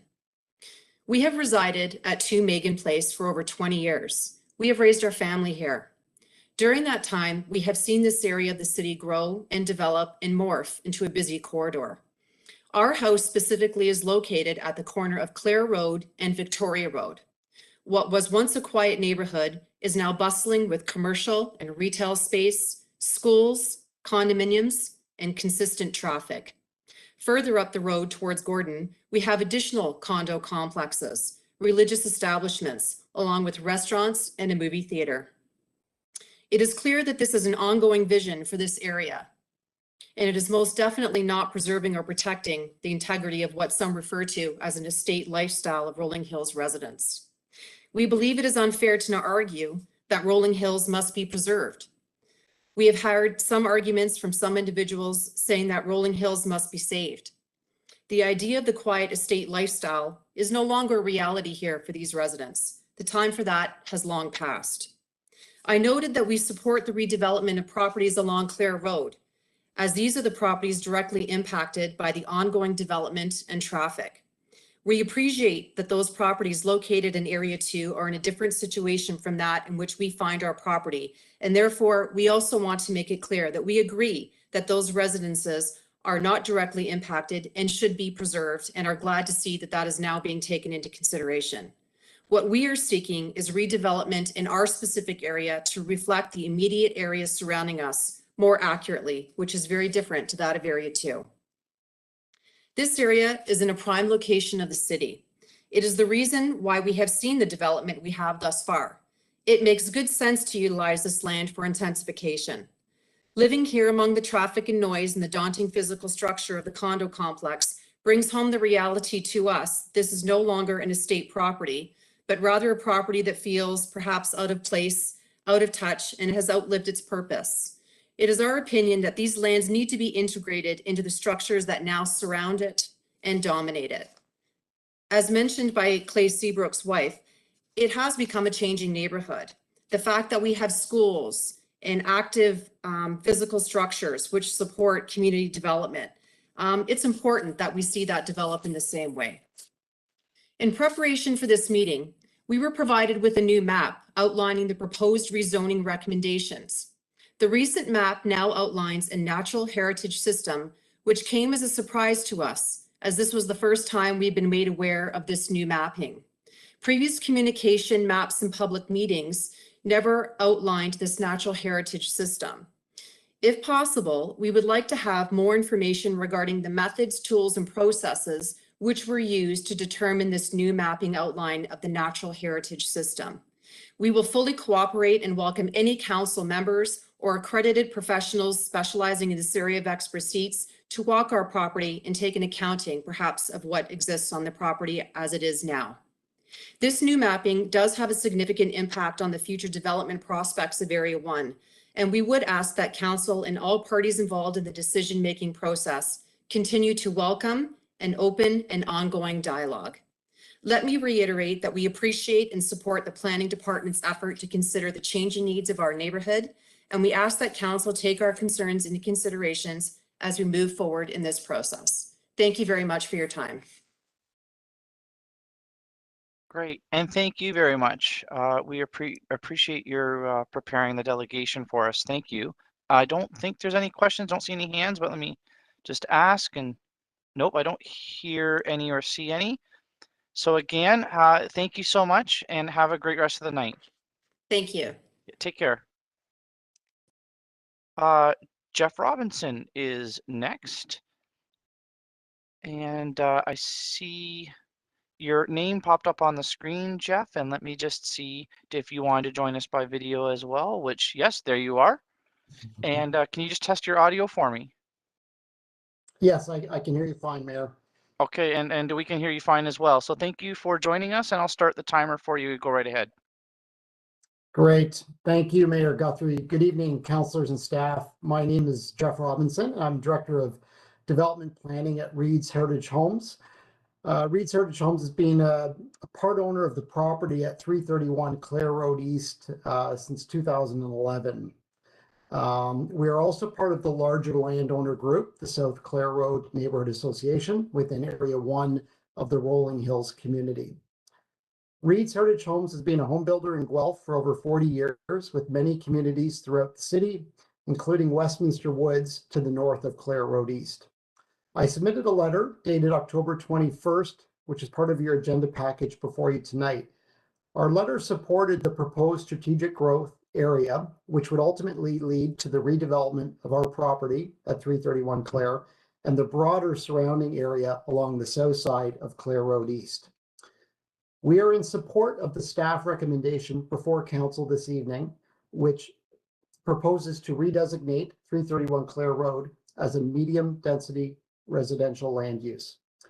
The proposed redesignation of our property at 331 Clare and the larger community within Area 1 on the south side of Clare Road East provides for a logical, efficient, and measured extension of urban growth with similar uses and density to Westminster Woods to the immediate north. We are also in support of the surrounding area in the Rolling Hill subdivision being designated for urban densities for future development. I would like to note the staff report does include different proposed natural heritage system mapping than what was previously provided by staff. I understand from recent correspondence that planning staff will review the Area 1 properties that are impacted by these proposed changes to the NHS boundaries, and on-site reviews will take place prior to the adoption of the OP policies. I'd also like to thank staff for their very extensive and well-prepared report brought forth tonight. I encourage council to support staff's recommendation in proposed land use redesignations along the south side of Clare Road East. The proposed redesignation of these lands represents responsible, efficient, and sensitive land use planning while providing for much needed community development in the city. I would be happy to answer any questions. Thank you. And we have a question for you from Councillor O'Rourke. Thank you, Mr. Mayor. I just have two real quick ones. Could you confirm for me, Mr. Robinson, you said you're looking at similar density as what's across the road in Westminster Woods. Is that what you said? That's correct, Councillor, and that would be certainly developed, obviously, in consultation and correspondence with staff moving forward. Should these designations be adopted by the OP, but under the proposed medium density land use designation for the lands at 331 Clare, that would allow for a variety of housing types from street townhouses to stacked townhouses to mid-rise apartments. So it does provide for a wide range of medium density housing options. Sure, and we can't hold you to that, obviously, but I suspect that people have in mind what they see across the road, right, in Westminster Woods, and aren't necessarily thinking of 6-story buildings or other. And so that's why I just wanted to ask you that question. And then my other question is it your intent to protect and incorporate that sweet little stone farmhouse on Clare Road? We're looking at different options, Councillor, for that stone farmhouse, and certainly moving forward in discussions with staff and with council, we'll be looking at different options, and certainly some of those options are looking to retain and integrate that farmhouse into any future development. I'll look forward to that. Great. Thanks, Mr. Mayor.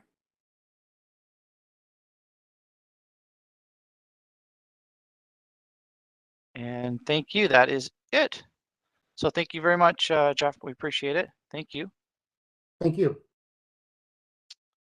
Now I have Hugh again. Oh, Hugh Handy this time. Sorry, different Hugh. So Hugh Handy, can you? Okay, Hugh, I can see you on the screen with just looking for your video. There it is. And I can hear some paper shuffling, so I think your audio is working. Can you just test it? And you're Yes. laughing. We can hear you. All right. Okay, well, you know the drill, so you go right ahead. I'll start the timer. Thank you, Mayor Guthrie, members of council, staff. My name is Hugh Handy, and I am a land use planner and senior associate with GSP Group. GSP Group has represented the owners of 331 Clare Road since 2012 with regard to land use planning matters.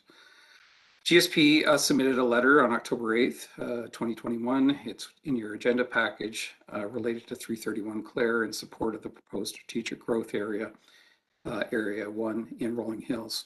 We are in support, as Jeff Robinson just mentioned, of the medium density residential designation, so I will say ditto, as well as the surrounding residential densities within this area. And we also note that staff is looking at the natural heritage area designations, although that doesn't apply to 331 Clare. We would encourage staff to review that as well.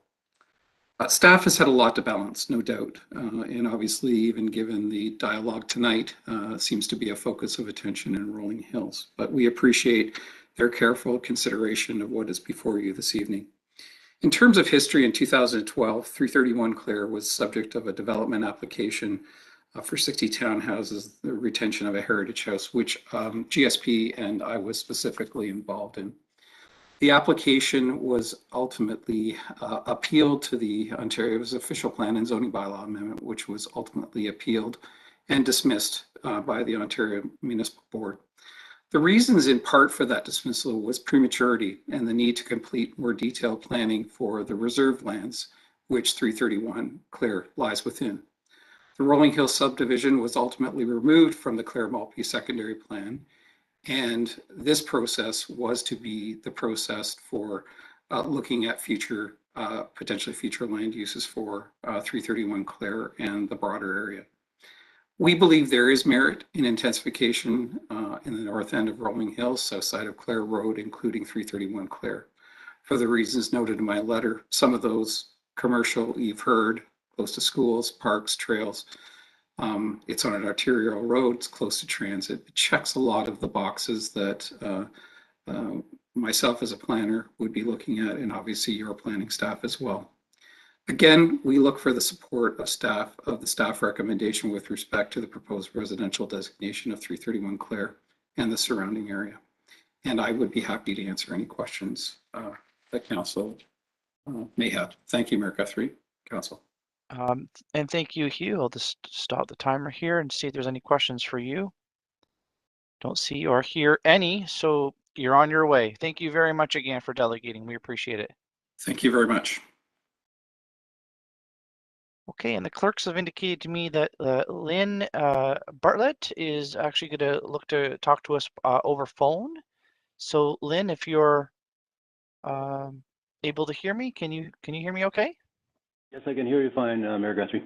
Great. Thank you very much. We can hear you perfectly. Thank you for joining us, and I'll start the timer for you right now. Go right ahead. Thank you.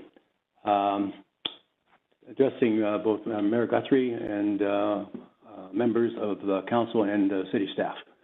My name is Lynn Bartlett, and excuse me, my wife and I reside at 10 Serena Lane in Rolling Hills development within the city of Guelph. We have owned and maintained our property over the past 33 years. We're having raised our children through their formative years and now married and in their respective residences apart from Rolling Hills. The lot we purchased from the developer, Armel Corporation, was located at the time in the township of Pushlinch, thus prior to annexation of Rolling Hills into the city of Guelph.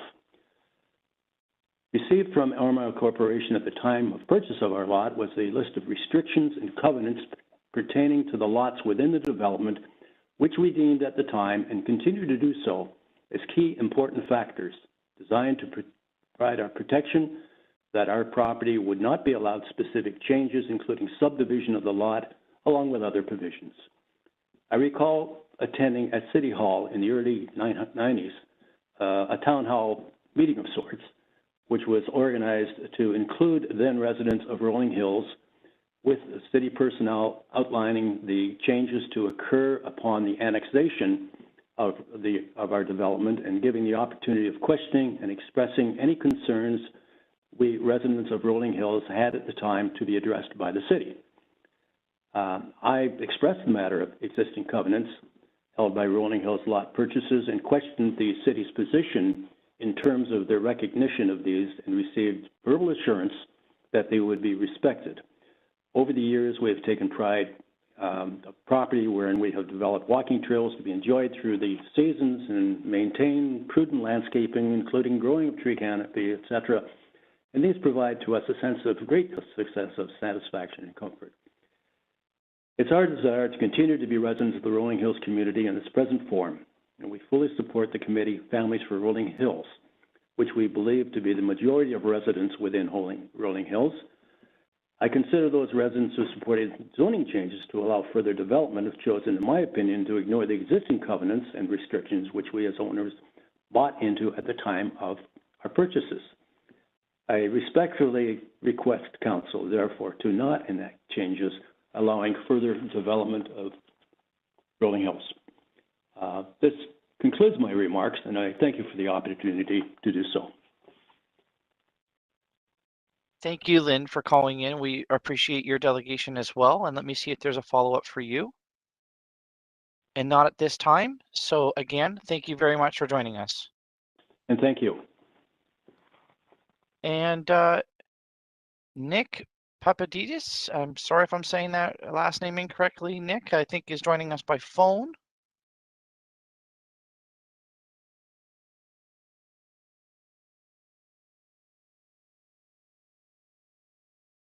Hi, Nick, it's Mayor Guthrie. Can you hear me okay?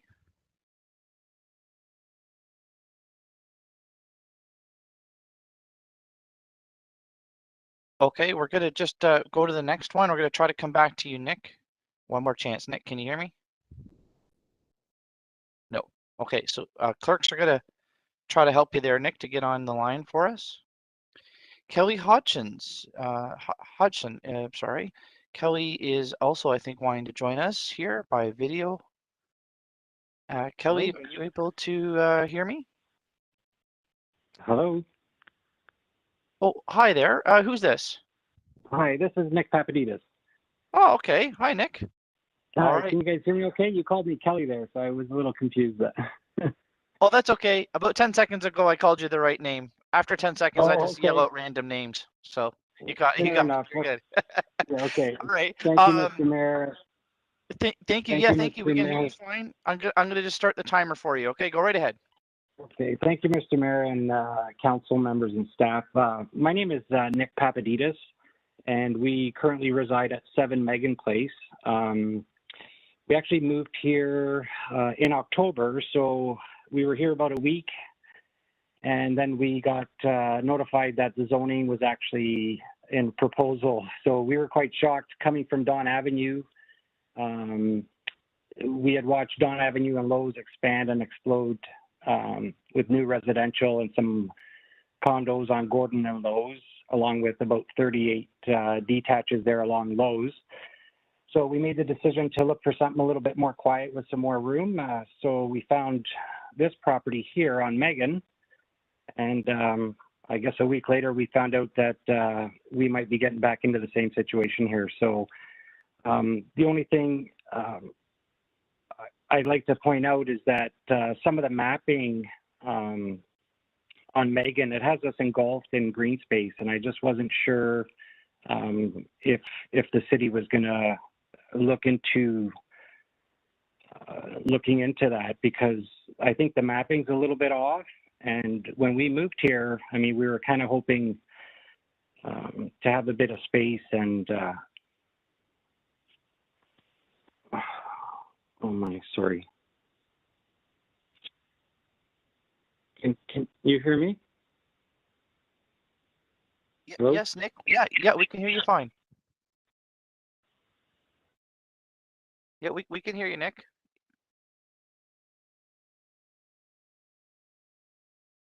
Okay. Nick, one more time. It's Mayor Guthrie. You with us? Okay. Maybe there's some just tech problems there. I stopped him around the 2-minute mark. So I'm going to grab my pen. Just in case we get him back, we'll all be accommodating. And we'll give him the extra 3 minutes if we can get him back, okay? Let's just move on to Kelly Hodgson, if Kelly is able to hear me and be available. Hello? Yeah, we can hear you. And Kelly, did you want to join us by video as well, or just by phone? I would, in fact, but... Oh, I think you're about to come on here. Okay. It's Not okay sure. to wait. It's okay. If you see the button that says start video. Hang on. Yep, no problem. Don't start my time yet. No, I'm not. There you are. I'm kidding.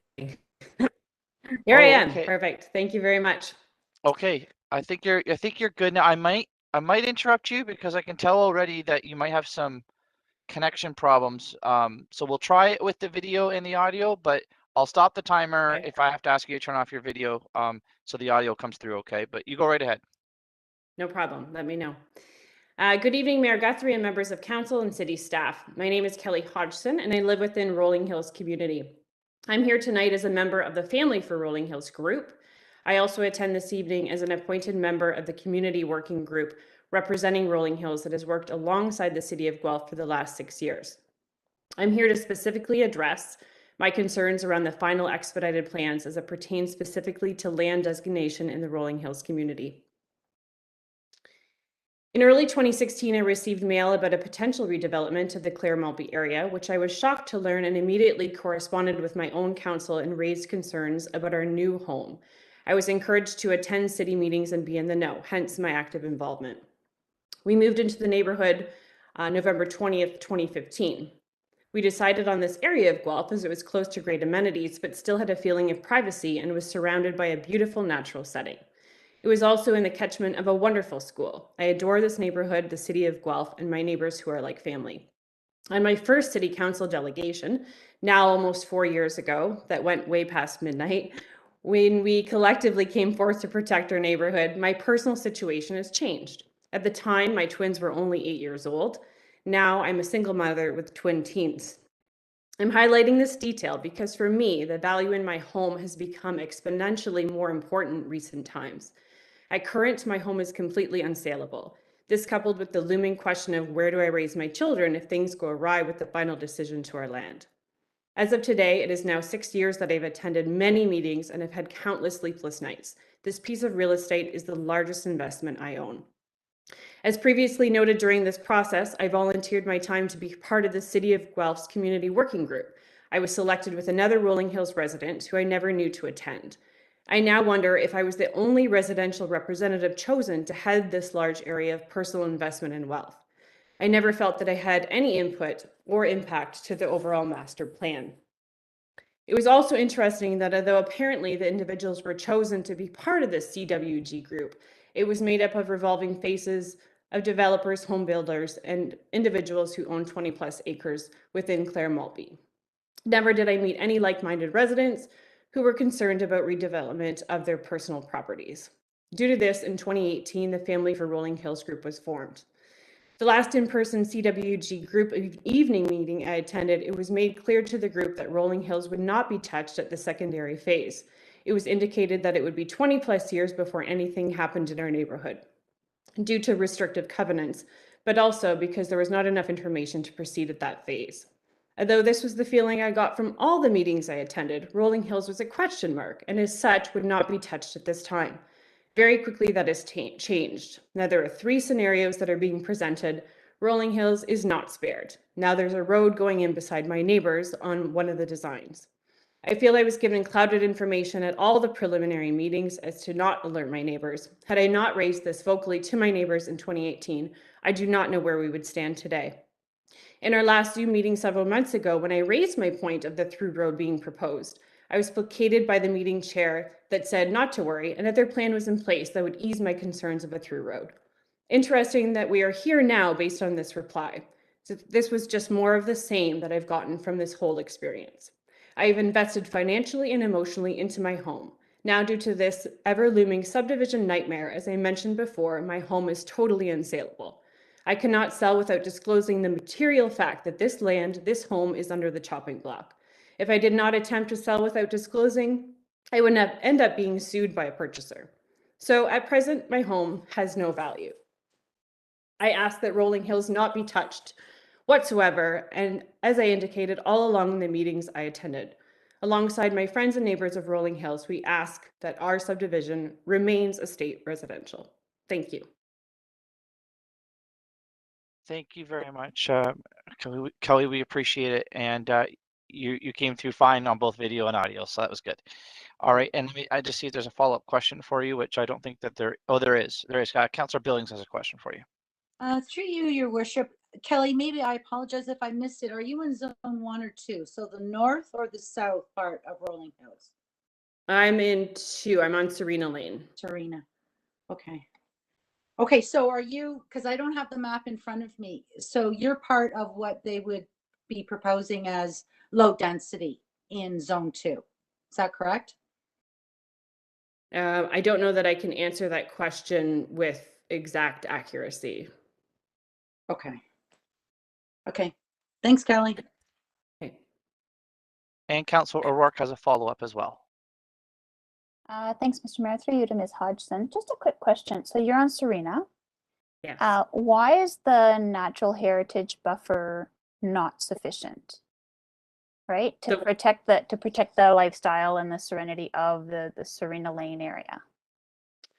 Well, I think one of my primary concerns would be the road that's proposed now going in beside my neighbor. And then the buffer, I mean, there's been a lot of land clearing that's gone on over the last 6 years behind my home, which I alerted the city to, which they didn't know was happening. And I can tell you it's extremely noisy. And that was just one clearing machine that was back there. So yeah, there might be a bit of a buffer, but it completely changes the landscape of what is here now. It's completely different. Okay, I appreciate that. Thank you. Thank you again, Kelly. We appreciate you joining us tonight and delegating, okay? Thank you. And Tom McLaughlin is now going to join us, I think, by video.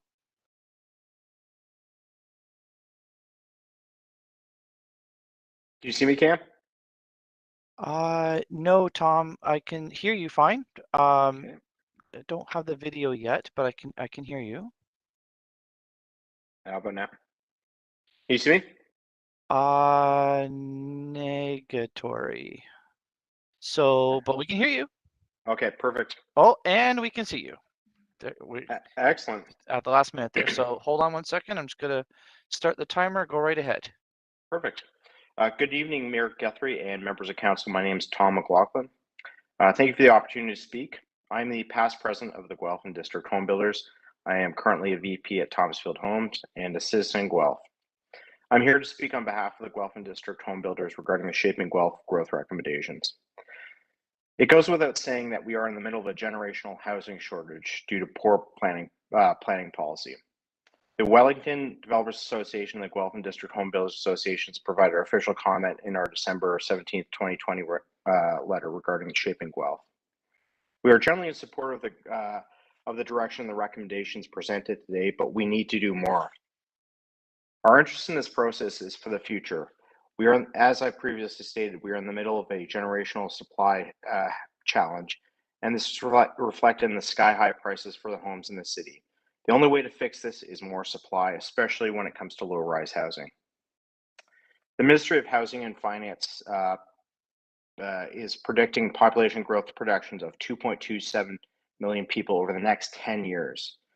To do this, Ontario will need to build a million new homes to keep up with the population growth and the formation of young families to address the current and future housing supply shortages. During one of the workshops, Watson Associates reported that between 2021 and 2051, the city is proposing that 2,500 new single detached and semi-detached dwellings are to be constructed.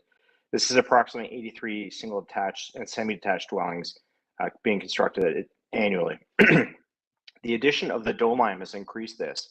However, it is inadequate and is not in line with the marketplace is demanding. Failing to accommodate growth that the market demands will make it impossible for Guelph and Ontario to attract and retain the talent it needs to compete in the global economy. The Ontario Ministry of Finance projects the County of Wellington's CMA population to grow by 49,000 over the next 10 years. Context-wise, the CMA grew by 20,000 between 2006 and 2016. Over the next 10 years, the ministry projects an additional 20,000 households on net living in the Wellington CMA, occupying 1,600 high-rise apartments and just under 19,000 low and medium density housing units on net. So that equates to roughly 27,000 new families occupying low and medium density units. This will be offset by 87,000 or 8,700 older families leaving existing low and medium density. That equates to almost 27,000 new homes that are needed for the Wellington CMA over the next 10 years. I don't know how we're going to be able to accommodate this demand. I do hope that the land needs assessment reflects the market's demand for single family homes and low-rise housing and not the predetermined outcomes that are generally projected. As home builders, we still believe that ground-related dwellings, or especially single-family homes, are the Canadian dream. I think this is reflected in the market demand, and I believe it's reflected in the housing choices of council and most of the senior members of staff. The proof is in the data. In the last 12 months between July 2019 and July 2020, 60,000 people left the high-density areas of City of Toronto and Peel for other parts of the province. These departures were primarily made by families of children under the age of 5 and their parents who are moving further away from their existing careers and community in search of family-friendly housing that meets their needs and wants and to communities throughout southwestern Ontario and other places outside the province. The pandemic has forced a transformation to telecommuting, and the market is looking for single-family home. People are seeing their house as now more than a home. It's an office, it's a gym, a restaurant, a school, and a playground. A home is the largest household asset and the largest single wealth building for most Canadian families. The aspirational Canadian dream is still a single family home. We understand the City of Guelph is required to meet the minimum provincial planning targets. However, the city is at a crossroads and needs to check in with the reality of the current housing supply. All that means to Guelph's future in quality of life and prosperity. Thank you very much for your time and consideration. I'm here to answer any questions. Thank you, Tom. We appreciate it. And let me just see if there's a follow-up for you. No, there isn't at this time. So thank you. Oh, sorry, there is. Councillor O'Rourke does. Thank you, Mayor Guthrie. Through you to Mr. McLaughlin. So what would that look like density-wise? Because we still have to meet the population target.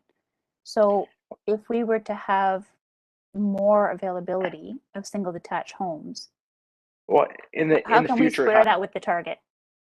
In the future, the city has to look to expand their boundaries, frankly.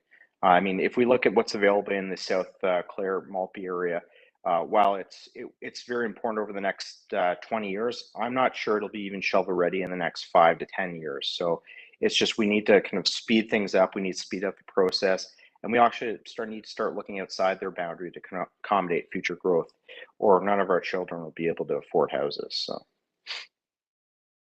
So then, within the existing boundaries, is what you're proposing feasible to have more? Like, we know there's a finite amount of land, right? Even now with the addition of Doe Line. So what would that look like if there? No, could we I'm hit the saying target? we have to go so what's in existing is great, but we also have to look to the future in terms of providing what the market's demanding, or we're going to be stuck in the same problem we are in 20 years, just because of supply constraints. So we really do support what's presented, but we need to go further and farther to actually reflect what the market's demanding and what the immigration demands are on the province and on the city and the county's CMA. So.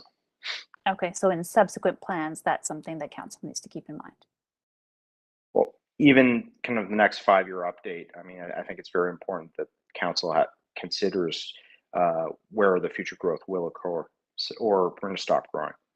Okay, thanks very much. Great, and thank you again, Tom, for joining us. Appreciate it. Oh, wait a second. I see a hand by Councillor Gordon, please. Go ahead.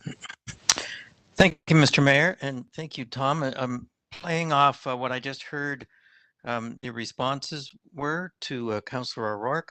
I'm still a little bit confused where you're recommending, you say that there's a market demand for single family dwellings. At the same time, you're acknowledging that we have to meet our growth projections. You're considering our way to do that would be to keep building single family units, but expanding our boundaries. There are some that would say that that would be encouraging sprawl.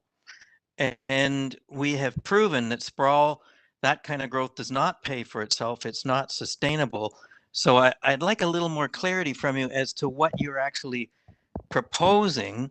I agree that that single family home is still desired.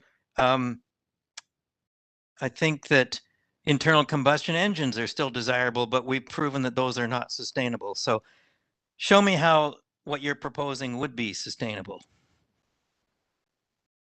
Well, I frankly don't think what we build in southwestern Ontario is sprawl. If you look at kind of South Guelph, the Clare area, the Westminster, the Pine Ridge subdivisions, that is not sprawl. It's built at a high density. It's got a mix of uses.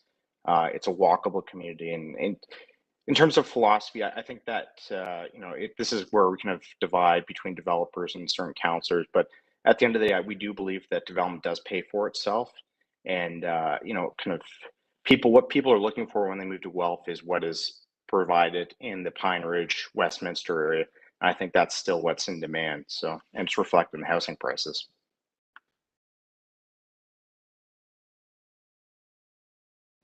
Okay, thank you very much. Councillor Gordon, just want to make sure you're, sorry if I cut you off there. No. You're good? Okay. I'm good. Okay, thank you. And Tom, thank you. I guess for real this time. Yeah, you can go now. We appreciate your delegation. Thank you. Thank you, Cam. Let's see here. Nathan, and I'm sorry if I'm saying the wrong last name here. Panici. I hope I'm saying that right, but if please correct me if I'm wrong, Nathan. It's Pahanich. Yeah, I was really wrong. I was very wrong there. Happy to admit that out loud. I'm very sorry I butchered that. Sorry about that, That's Nathan. all good. That's all good. Thank you for calling in, and I can see you on video, so you're coming through just fine. And you can go right ahead. I'll start the timer. Go right ahead. All right, sounds good. So, good evening, Mayor Cam Guthrie and Council. My name is Nathan Pahanich, and as you probably know, I am a resident of the Rolling Hills area. I understand that the latest plan for Guelph includes the intensification of the Rolling Hills area, specifically in the northern half, which is where I live. To my understanding, this plan is supposed to bring Guelph into 2051. So I am here not only as a Rolling Hills resident, but also to represent the generation that will hope to live in Guelph in 2051. Me and my family moved into Rolling Hills in 2013, and I could spend all night talking to you about how my parents would drive up and down the street talking about how that they wish that one day we could live in this area, or how that they are always so grateful that they could have moved from a small townhouse to a single family residence and eventually to an estate property, all while me and my siblings could still attend St. Ignatius Elementary School. This house is where me and my siblings grew up, and we are so grateful to have been part of such an amazing community with such amazing people.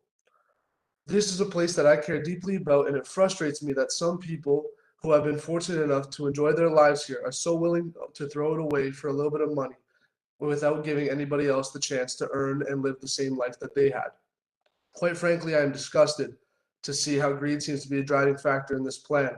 Many of the delegations I have read that are pro-development only come from those who will directly benefit from this plan. And honestly speaking, my family could be one of those that benefits from this. But we live here to be part of a community, and my parents did not buy this home simply to cash out when it best suited them. But I understand that the council needs to make a decision based on facts and not how I feel about the situation. So let me give you some facts about why it is important to leave the entirety of Rolling Hills intact. I understand that the city of Guelph needs to create 25,000 more homes in order to meet provincial targets. However, to my understanding, only 800 units, or 3% of the target, is expected to be built on Rolling Hills by 2051. So I asked this question: is 3% worth disrupting and destroying a community of 52 families and approximately 150 acres of natural heritage? 3% is no more than a statistical margin of error. And if you're trying to tell me that we are so sure about the growth of Guelph that we need to destroy Rolling Hills for 3% of our target, and If we could predict anything to that level of accuracy, we would all be living in Vegas right now. Another fact is that you're trying to predict what my generation wants, how we want to live, and where we will want to live. I'm a part of a generation that has lived through and is currently been in a situation where you have spent more time than ever alone and in small spaces. And you are telling me that eventually we will want that more? Ask your children and grandchildren how they feel about the prospect of living in a home with no backyard when we have the privilege of living in a country with more land than we could possibly comprehend. Personally, I do not want to live in a stacked shoebox for the rest of my life. My generation fiercely protects what is unique and rather than conforming to what is deemed the standard. My generation and myself care about the environment and living to be better than the ones that came before us. I am part of a generation that wants more. And if Guelph, which was once a beautiful place, cannot provide what we are looking for, then we will leave. In a time without the technology we have now, intensification made sense. But now it is time to look at the fact that we have been forced to do our school from home, and adults can now work from home. So why do we need to centralize everything? These principles seem to come from an outdated time. I do not want the future of Guelph to be as dystopian and bland as the books I read in my grade 10 English class. I have seen the promotional video and it does not excite me. And with all due respect to the council, how am I supposed to believe that this will make things better when we cannot sustain the growth that we have seen already? I have lived in Guelph for my whole life and I've still never seen the South End Rec Center. And in my playing career will not play a game of high school football on a turf field or play hockey within my community. So it leads me to wonder if this growth is responsible, and is it not time to take a pause on an area like Rolling Hills for just 3% of your target? I apologize. If we could predict, oops. All right. When you look at the map, it is impossible to see how today's building methods could exist within such an environmentally sensitive area without causing complete destruction. I've seen the development of Westminster Woods, and from what I've seen, the only way these developers can get anything done is with a bulldozer. It is also interesting that when I read the delegations and they speak of equal housing opportunity, when giving all this land to developers will only lead to them having all the power and locking up the supply and price of housing so that they can make the most money, instead of having 52 families own and take care of this land as has been done since the beginning of Rolling Hills. You are handing it to developers who will destroy what has been built here and pillage what they want and leave the rest as a mess and a shell of what it was once loved so dearly by the residents of Rolling Hills.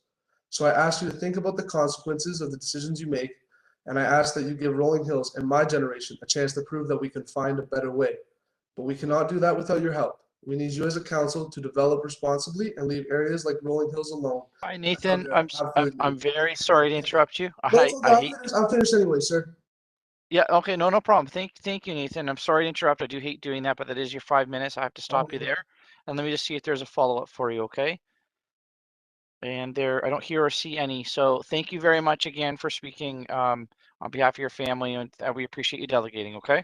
All right, sounds good. Thank you. Take care.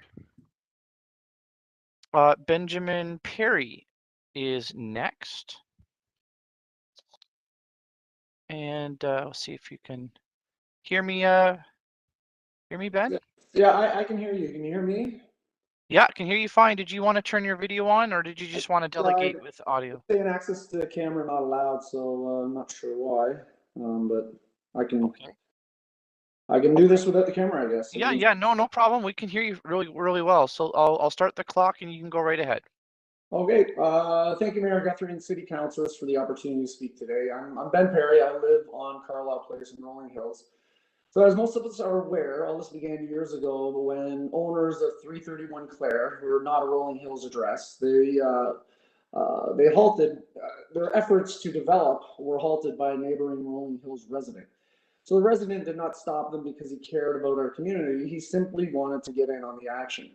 So, he has worked diligently to form alliances with surrounding stakeholders and help replace some other homeowners with developer-focused residents. Other developers not directly involved at this stage right now are just sort of scratching each other's back. So bottom line, the majority of pro-development entries are from developers, home builders, or real estate professionals. Like, these people are making a living while we're just trying to live here.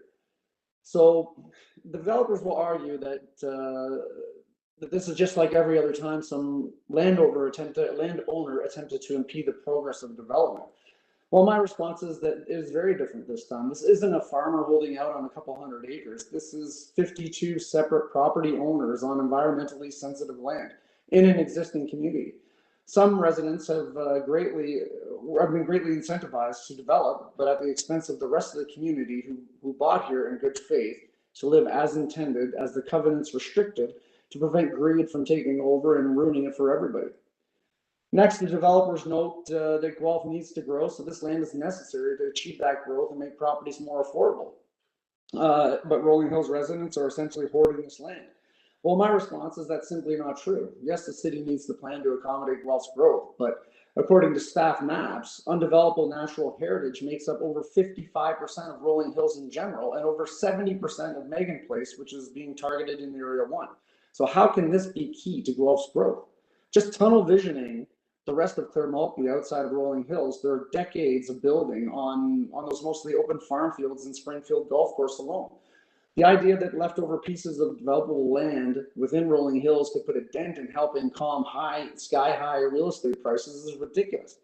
Developers are pushing to destroy an existing community precisely because of these high real estate prices, not to make things more affordable. Furthermore, looking outside the small corner of Guelph, we have numerous undeveloped pockets throughout the city and more multi-decades of building in the massive undeveloped York Road Innovation District and hundreds of untouched acres in the newly acquired Dolan Quarry. I find it humorous that in response to us acquiring the Dolan Quarry was we went out and seek to increase the size of Guelph's population forecast. Now, I guess we can't look at that as to use as an excuse for saving Rolling Hills either. So, and just to provide a little context too, just pinch out of the map just a little bit on Google Maps and remember that we are surrounded by land on all fronts, which I know is not planned for even though the city has annexed all this land throughout history. So lastly, as planners state that they're merely planning out for 30 years in the future. Fair enough. However, my response is that we'll need this segment in the housing mix in 30 years, both for citizens and environmental factors. But if councillors vote now to redevelop Rolling Hills, even in the future, it puts into motion an irreversible sequence of events as people neglect their properties as family homes and owners move to maximize land area that can be developed. We've already seen it happen. Trees have been removed, some wetlands have been filled in, affecting wildlife habitat. At the very least, this destruction would have happened way too early and very likely all for nothing. In my view, the city is a pocket full of aces and pro-developers are trying to talk council into throwing them all out on the table right away, especially those along Clare Road that have a sure thing. The future, however, is uncertain, so why not hold back some cards for another day instead of initiating the destruction of an existing neighborhood when you have ample time to develop various undeveloped areas within the city. In conclusion, although it is true that Rolling Hills is a unique community within a unique city, it is that way because it is necessary and needs to be preserved. It plays a role in this equilibrium where spread out homes are intertwined with nature, providing balance between people, wildlife, vegetation, and open land, which is imperative for preserving our aquifers and recharging our drinking water. We sit on the Paris Galt Moraine. We're essentially stewards of this important land, not just for us, but for communities around us. This is something that is uniquely Guelph. We ask that the entire Rolling Hill subdivision be recognized as an estate residential neighborhood so everyone can move forward with their lives. We're sitting here in purgatory. It genuinely keeps us up at night that we'll be thrown into the chopping block again, living in constant fear that this will all be taken away from us and our kids. And I sound like a broken record, but it is unprecedented and truly preposterous that we are debating destroying an entire existing neighborhood. Hi Ben, it's Mayor Guthrie. I'm so sorry again. I do hate. Sorry, Kim, to go over. That was the end of it, anyways. All good. Oh, okay, all right. I appreciate it. I just had to stop you there because of time, but thank you again for saying your piece, and let me just see if there's a follow-up question for you. Okay. Sure. I think I just have one. It's very simple. Are you in zone 1 or 2 of Rolling Hills? I'm in 2 on Carlisle Place. Okay, thank you very much. No problem. Oh, wait, and now there's another. Councillor Gordon has a question for you. Thank you, Mr. Mayor, and thank you for that presentation. You just hinted at one thing that I was confused about, if you could confirm for me. You said there was a risk that if your estates were densified more, that there would be people coming in would be neglecting their properties. Can you say what you mean by that? Yeah, what I mean is once it's put on the table and it's essentially our neighborhood becomes on the chopping block for developers that come knocking on the doors, people will stop treating it like a home. People will walk away. They'll stop. Basically they want to maximize the the profit on their home. So they're not going to spend any money on it. They're going to want to clear as much land as possible. They're going to want to get as much trees gone. They want to fill in as much wetland and make it so when somebody walks over, they go, okay, we got 4 acres here instead of 2 that we can develop on. They will maximize that, and it will be to the detriment of the environmental factors for sure. I was under the understanding maybe we're seeing different information that any densification could not proceed without proper environmental standards being applied to it. This is from the report. So you disagree with that then?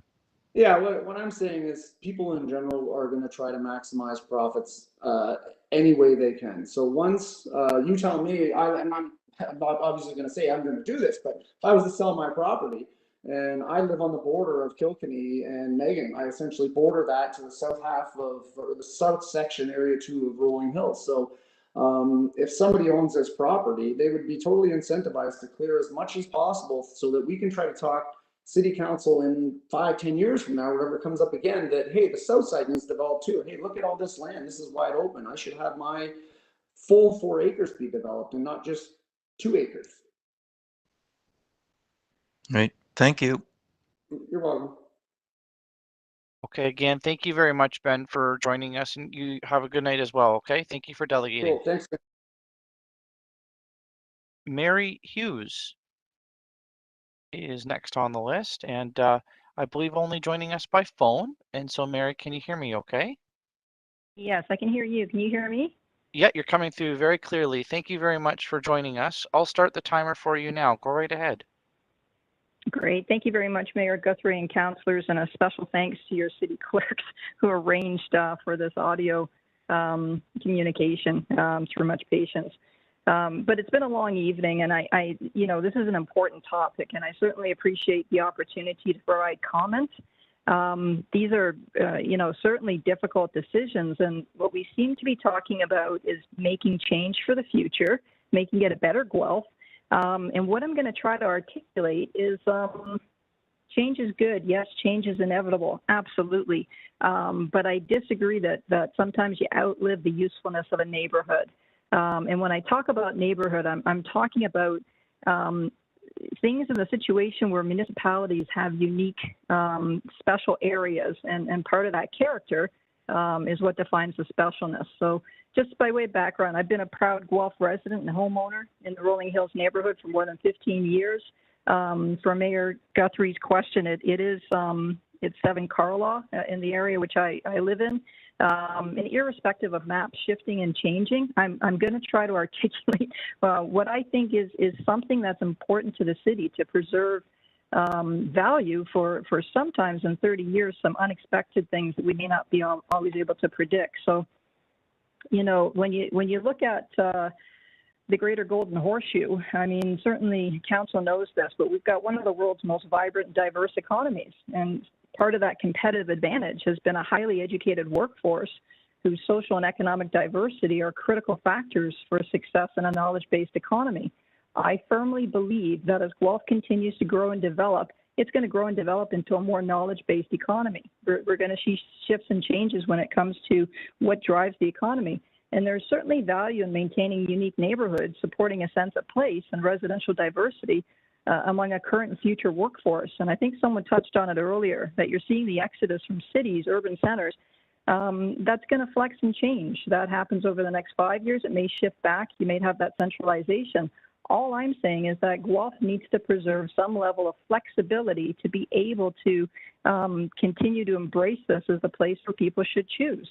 There's currently no guidelines or residential policies for protection of unique established neighborhoods in Guelph. I had the pleasure of looking into this, and certainly guidelines exist in other municipalities. the town of Fulton Hills, City of Vaughan, Brenton, Burlington, Markham, Pickering, Meaford, and others. That I'm sure the planners are well aware of it. But in the same challenge that everybody has, which is we want you to grow within the urban corridors so that you can have complete communities and a smaller footprint on using up valuable resources and focus on building in areas where there is service infrastructure. Some of these established neighborhoods become prime targets, just like Rolling Hills.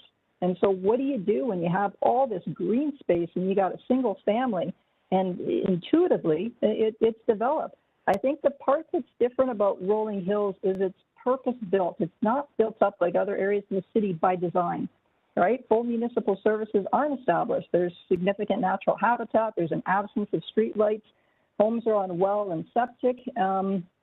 It's different because of those particular reasons. There is no established infrastructure right now. So in that consideration, I firmly feel that Guelph guidelines should be thoughtfully prepared in consideration of redevelopment of large lots originally on private services to not only ensure compatible new developments, but to actively discourage the loss or fragmentation of significant woodland features and ecological functions they provide. You know, whenever it comes to planning, it's sort of like what you define up front makes it very clear and transparent so that everybody's on the same page with expectation. The planning report I agree, is excellent. The one part that I continue to get concerned over is what some people have sort of said, look, we're going to build up whatever we can in the city. It's not going to be enough. We're going to have to broaden the boundaries, go beyond the city, build single-family dwellings. That's what people want. Then you can hear Nathan, a courageous 15-year-old that I can tell you our kids wouldn't be speaking like that, you know, eloquently saying, hey, wait a second, I am the future. Why don't you stop? Why don't you ask me? What I'm saying is that, look, it's, you know, when you're looking for, you know, finding a path forward between divergent stakeholders, it's never easy. And I just wanted to end with this. You know, by background, you know, certainly with 4 degrees in academic background, I do like to read a lot. And I came across a 2015 paper entitled "The Guelph Difference: Designing a Complete and Distinctive Community." And I was struck by one of the opening lines. I'm very sorry to interrupt sorry, you, Cam. Mary, but no, it's again, I hate doing it, but it is over the allotted time there. So, but Councillor No worries. Alt has a Completely follow. appreciate the time. No problem. Councillor Alt has a follow-up for you. Okay. Sure. Thank you very much, Mayor Guthrie. Through you to the delegate. There was one statement that was made that I was wondering if it could be clarified. You mentioned that this area has been purpose-built. What is the purpose? And how does that differentiate from other areas? Yeah, so when Rolling Hills was established, it was designed for a lifestyle with space, and it was designed for a lifestyle within the greenery. So, you know, lampposts weren't put in on purpose so that you could have natural habitat living within that significant natural habitat. You're on well and water systems because of the way that the city involved it. But everyone that purchased in this area recognized that you're buying into the landscape itself, the significant level of greenery. You're on septic, you're on well, that's your responsibility. You know, with city inspections, as you have to replace your septic tank, that's what happens. But it was the lifestyle within that particular significant level of land greenery. And it was also Rolling Hills was meant to, you know, within the natural habitat, that's how it was. It was not, and that's a certain lifestyle, that's a certain preference that you know, people find, and certainly, you know, people choose their community based on having everything they need and the value. I can tell you that we chose that area, that community as part of, you know, living in Guelph specifically because of that lifestyle. So it is very, very different with regards to the incorporation of such an extensive natural habitat within those areas. And it's, you know, I think at the time we thought it was very good because it's environmental and that's what you're supposed to do and protect groundwater and all the rest of it. With intensification, that's changed. Now it's looked upon as, you know, how selfish could you be with all this land? You have to share it. We never expected that perspective, and certainly that's not the way we looked at it. I think it's when you talk to people in Rolling Hills, we continue to be very proud the community, and we certainly continue to be very proud of making sure that Guelph keeps that level of uniqueness for the next generation that may choose that particular lifestyle or may not. Sounds like every area should be purpose-built like that. Thank you. Thanks very much. All right, thank you. And that's the only. Okay, I have a question from Councillor Gordon, and he'll do that now. So please stay on the line. Sorry, Mr. Mayor, I'm jumping in late on these questions. Mary, you said something I was curious about. Maybe I heard it wrong. You said that if Guelph wants, as I'm sure we do, an educated workforce, that workforce wants to have larger properties. Is that what you said? So I'm you know, when it comes to lifestyle decisions and choices and what you know, where you choose to live, you know, we chose Guelph because the hustle and bustle of getting on airplanes and flying internationally and seeing cities like Barcelona and you know, Montreal and all that sort of stuff. Guelph is the refuge. Guelph is where we raise a family. Guelph is what we call home. I happily will commute whatever distance to live in Guelph, and that's because the lifestyle. That's because of the choice. You know, when you work, whether it's a downtown Toronto law firm or whether you work, you know, as a heading up organizations, I can tell you when someone said, "Hey, Guelph was one of the top 10 places to live," no doubt. We brag about Guelph all the time. It's a deliberate choice. If anything, it you know, it's probably why people are leaving Toronto to live in certain areas and what it is they're looking for. Someone sort of said, like, if you know, time has passed, you need to move on, you need to move out, you need to find another place. And I kind of took that personally because I thought, but you know, I don't want to leave. It's a fantastic community. We want to continue to invest and stay. But if that's what happens, if that's the answer to you know, intensification, I don't think that's true. I don't think it's, hey, you need to move out, find another community, and make that.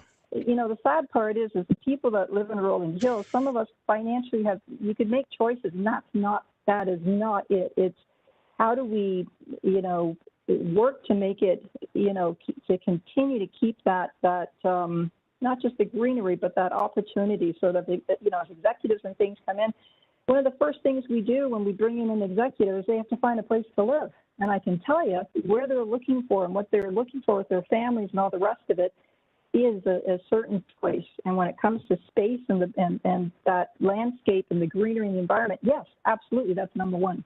That is absolutely, you know, probably the most critical point that we come across. Thank you. So I guess, could I summarize what you just said as being that I think we're all recognizing that people in Rolling Hills have a enviable, privileged position. You would like to find ways to maintain that. Yeah, I don't, you know, the part where people, you know, this is the part that bothers me, right? The enviable, privileged position. Because I always say, look, you know, to whom much has been given, much is expected, right? We live it, we breathe it. So I look at that and I think, okay, people, you're just looking external and making a decision. There's nothing that happens behind those doors that say, hey, there's significant contributions happening around the area. Why not keep that preserved for the next group that, you know, is going to enjoy that particular type of lifestyle and want to stay in Guelph? If we, you know, from a theoretical perspective, if we really want intensification, I would rezone everything high, and we'd have the utmost flexibility to design where we want. And I would say that would be a shame because that's not the intent of what the Guelph community is. As it evolves and as it's changed and there's thoughtful decision making, I'm just sort of saying, hey, can we stop and just think about what are the ramifications? What's the incremental value to making the change? Number one, what's the fiscal responsibility of adding in services, blah blah blah, and then what do you give up? Strategies about what you do and what you don't do. So what did you give up by making that decision, and then where do you go from there?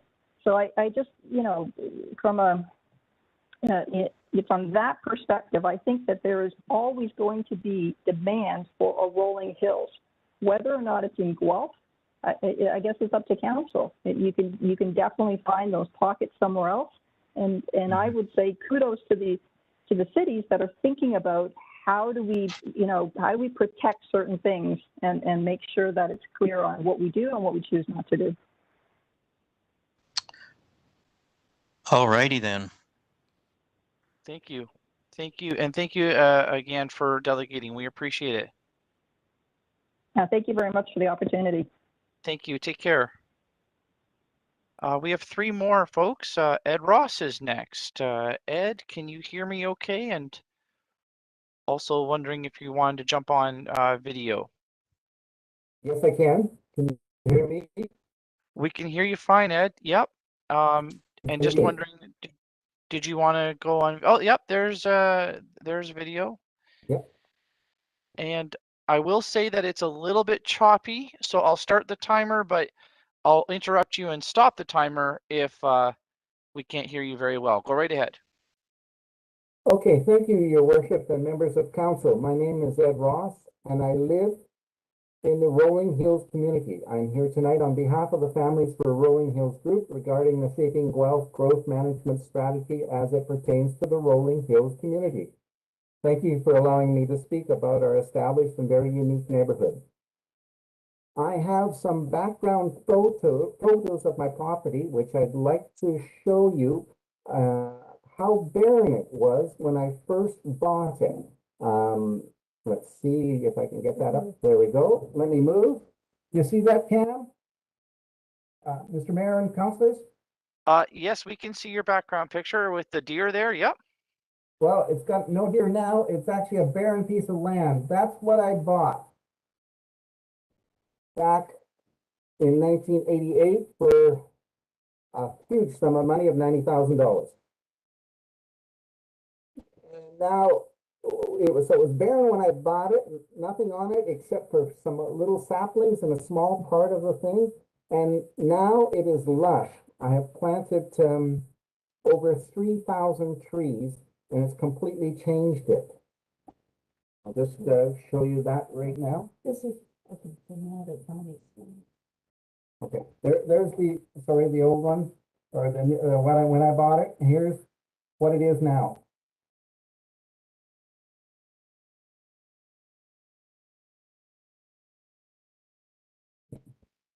Okay, we're having a little technical difficulties, but I'll continue talking. Nothing grew on that land due to variations in the terrain, plus or minus 50 feet, 17 meters, and erosion caused by regretful farming techniques, which exposed a grade B gravel area. There you go. That's what it looks like now.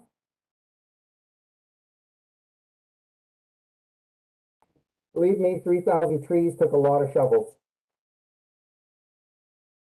Well, building, I hired a front-end loader, and for 2 days it worked to retrieve the topsoil that had washed down into the hollow and put it back over the hills. I then planted the 3,000 trees. We have gone from desolation to parkland to young forest today.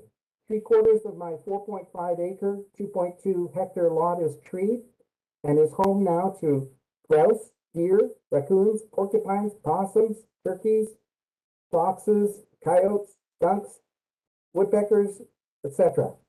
8 years ago, a deer was born on my property. I saw its birthplace and the fawn later that day. Everyone else in the area has also planted trees on their property, and the wildlife population has increased. What you have in Rolling Hills is a preservation park.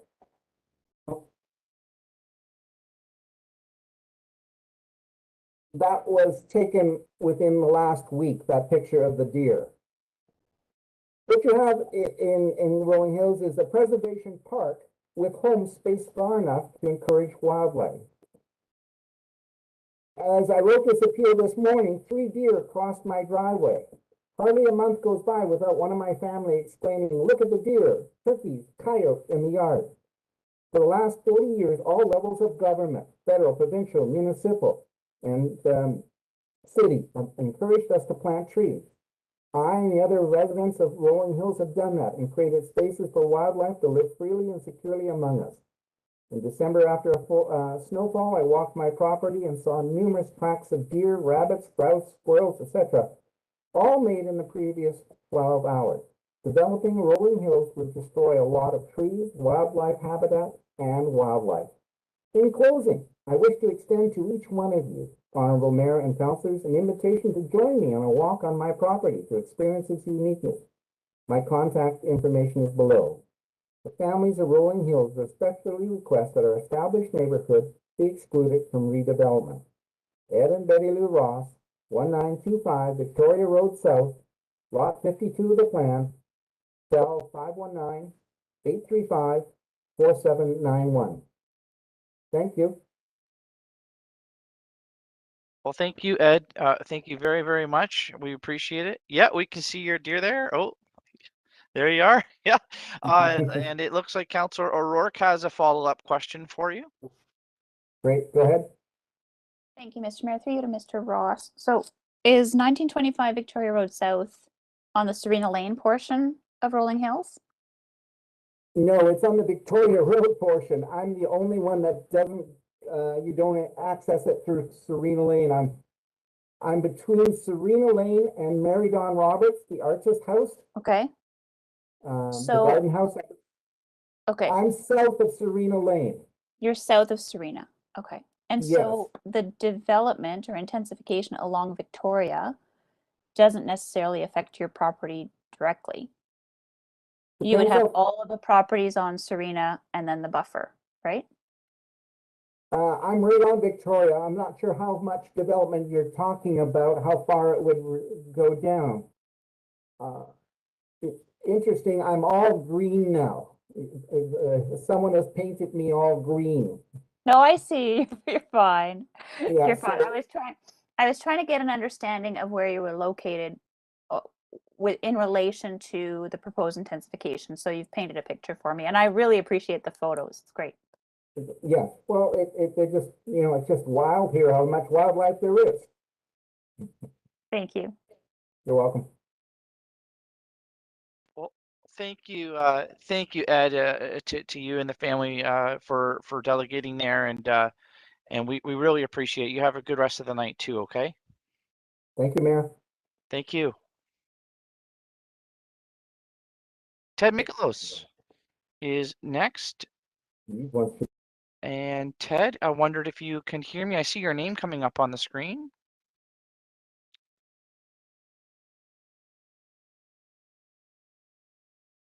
So I've unmuted myself. Yeah, we can hear you and see you. Perfect. Unfortunately, I have a picture for radio. My face is. I got the joke wrong to boot. Sorry, folks. Similar jokes have been said about me as well, Ted. So it's all good. Let me start the timer for you, and we really appreciate you joining us. Go right ahead. Thank you, Mary Guthrie, councilors, city staff. I'd like to start by thanking those of you who spent the time to come out and meet with the Families for Rolling Hills group. We greatly appreciate that you did this after hours. We learned a lot from the sessions we had with you. We hope that you learned something from us. Before I go into my prepared remarks, I just want to make an observation. You had 22 delegates this evening. There's one after me. 20 of us are relating to the Rolling Hills area. That's got to say something significant about this piece of land and about this community. Guelph is looking at intensification all along Gordon and a number of other areas in the city. Those communities aren't represented here tonight. The folks that are here tonight are the Families for Rolling Hills, and of course, I guess our competitors, the South Clare group. I think you've got to take a moment and pause and just realize there's something different about this particular neighborhood that's not your typical not in my backyard application that people are making. This isn't a NIMBY application. This is a significant change to an existing neighborhood. Yeah. The Families for Rolling Hills group has a couple of specific asks of council. So the first is, in staff's recommendation, they're asking you to endorse their report tonight. I don't have a clear understanding of council procedures, but I understand you can endorse, you can accept, you can receive, and you can also do any of those things with reservation. We respectively submit that given the controversy, particularly around Rolling Hills, you really shouldn't be endorsing the staff's report tonight. We want to see you accept or receive it so that development, or so that the planning process can continue. But our recommendation and suggestion is that you accept or receive it with reservations. And the reason for those reservations are the following. So, First and foremost, based on staff's presentation on the map on page 50, additional research needs to be done and investigation into the natural heritage areas. On the map on page 50 with their proposed land use for Rolling Hills, they clearly state natural overlay as one of their land use designations. When we queried the building department on that, they told us, well, that means it's an area we need to further determine whether or not it's natural heritage. All right, if there are areas of land or we haven't made that determination yet, then respectfully, more study is required. Interestingly, the South Clare group also asked that they be into the natural heritage. Now, my suspicion is they would like the areas reduced. We, of course, would like the areas increased. But regardless, we are all in agreement that additional research needs to be done. Similarly, when Rolling Hills was removed from the Clare Maltby secondary plan, I believe all of the groundwater and other environmental studies were ceased in our area. Someone from the building department or the planning department can confirm that for you, councilors. But I believe that because we were removed from the secondary plan, all of the proper studies and research that should have been completed were halted. And so there's additional work that needs to be done in those areas. Furthermore, Thursday night, the city released its transportation master plan. Now, I understand council is going to be looking at that matter next Monday night. Lucky council. It is only 13 pages long, folks. It's not the 207 pages that this report represents. But I noted in going through it that there is no scheduled redevelopment or expansion or improvement of Victoria Road South, south of Clare Road. Now, I understand why that's the case. Pushlinch owns the eastern side of that road, and so getting them to foot up the bill for half of that development probably isn't realistic. And in the plan use that you've presented, or sorry, that the planning department has presented, there's no intensification of the houses immediately along Victoria Road. But I have to ask you folks, if we're going to add 800 to 1,000 dwellings to the corner of Clare and Victoria, don't you think a vast majority of those people, particularly any not working in town, are going to hit Victoria Road South to get out of the city? I don't know how many of you have driven down that road, but it's environmentally sensitive on both sides of the road. It's narrow. There are not good visual cues. I mean, it's not going to be safe to have that many people going down the road. It's already a problem now for the joggers and the bikers that use our area as training. So these aren't residents of Rolling Hills. These are residents of the city that come out to our community because of the uniqueness of it, because they're not afraid about being hit by a car when they're jogging and running. I'm sorry to bring this up, but the other side did. Let's talk quickly about the restrictive covenants. Now, you've got a written submission from our legal advisors, Gowlings, introducing a new term to you called a building scheme. So we fully acknowledge that restrictive covenants are a complicated area of law, and that we agree with the South Clare group that the city can't make that kind of determination. It's got to be something that's determined in a court of law. Our concern is that if you make plans based on an assumption that you can use Hi, these Ted. lands, and it turns Ted, out I'm that you cannot. so sorry, Ted. It's Not a Mayor problem. Guthrie. I'm sorry to interrupt you. You knew where I was I've going. got to. Yeah, no, I do, and I'm so sorry. I have to stop you there, but let me just see if there's a follow-up for you, okay? And there isn't. So thank you though very much for delegating tonight. We do appreciate it, okay? Have a nice evening, ladies and gentlemen. Okay, thank you, Ted. And last we have is by the name of Mark Doffman. And I think also joining us by video.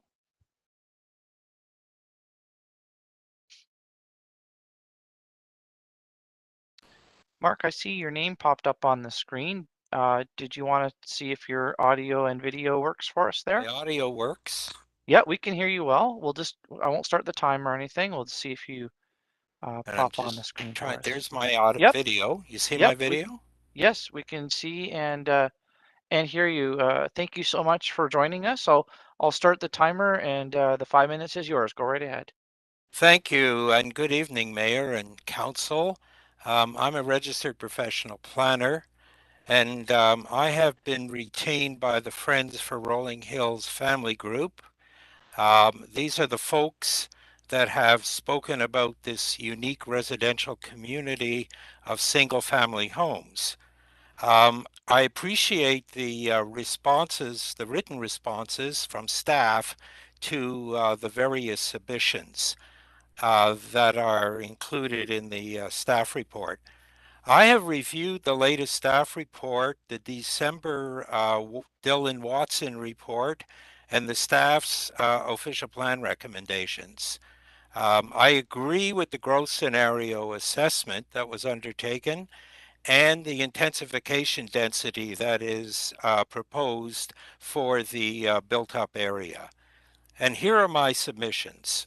First, I appreciate that the entire Rolling Hills community is now identified as a built-up area in the urban structure on Figure 1, and that the previous strategic growth area on the south side of Clare Road is now completely removed.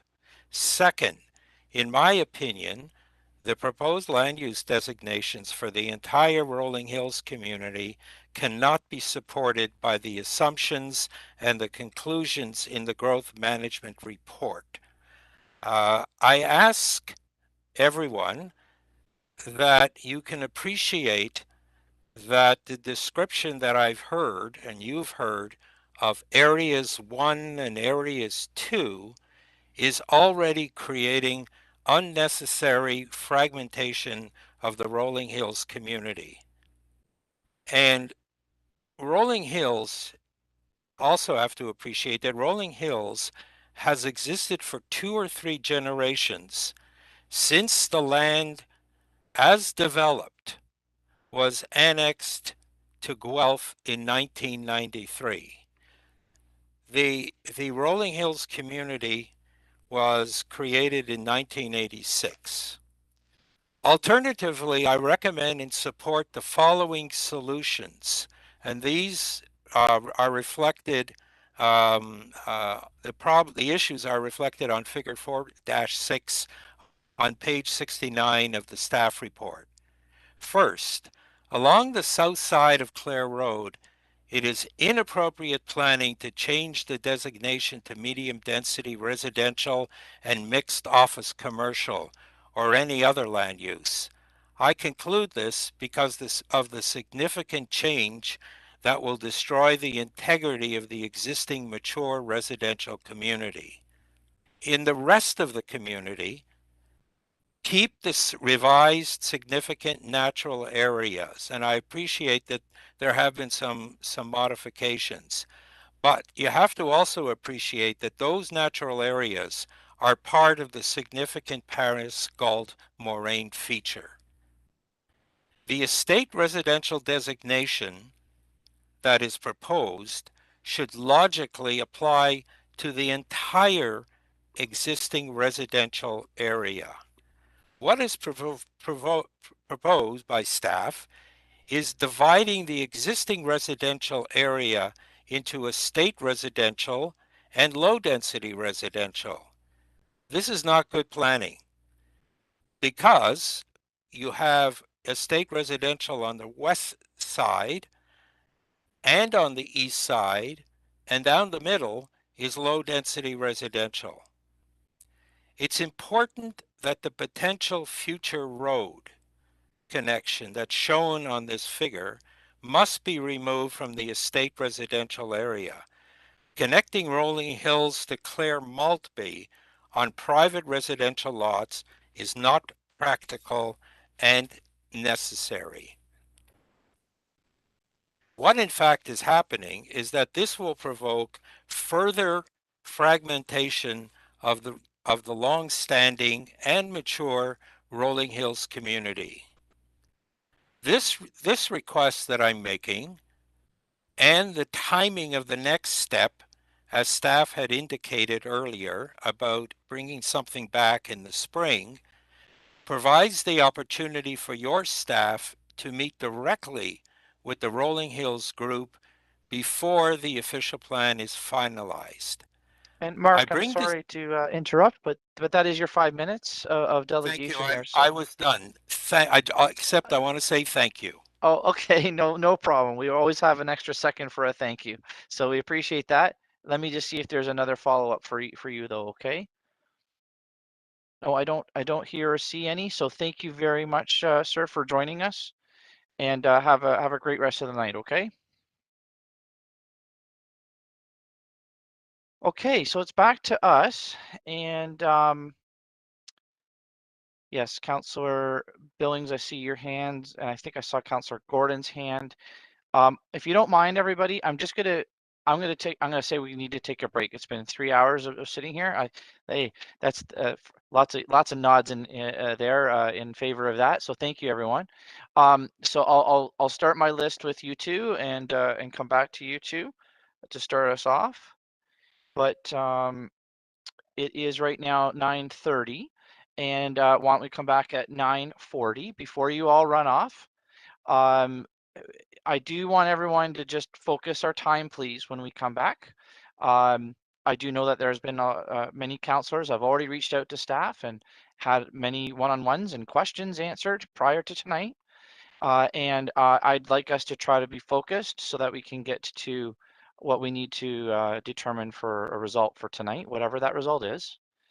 And being aware that we have to have a motion to go past 11 if we get there, which I do not want to get there tonight. That's my goal. So if we could please be focused when we come back and make our questions easy easy enough for our staff, that would be great so we can get to a conclusion. We'll come back here at 9:40. Thank you.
All right, everyone, I'll call the meeting back to order.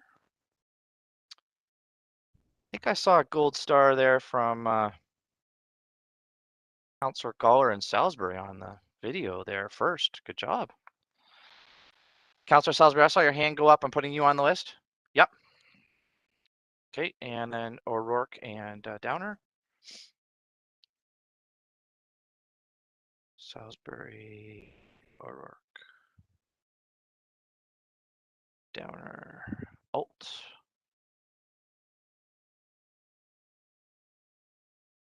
Okay. And I don't think I need to repeat what I said there right before the break. So I'm going to say ditto, thinking that you all remembered what I said. With that, being as it is 9:41, I'm starting with Councillor Billings and then Councillor Gordon. You're in the wings.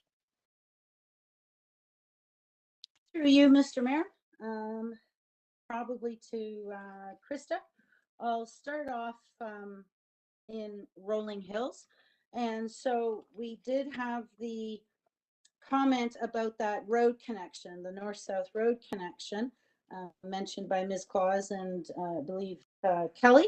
So I was just wondering, and this issue has been brought up before, so I was just wondering, do we have to have that shown on the map or can we take it out? Through you, Mayor Guthrie, to Councillor Billings. Staff has put that on the map as a potential future road for several reasons.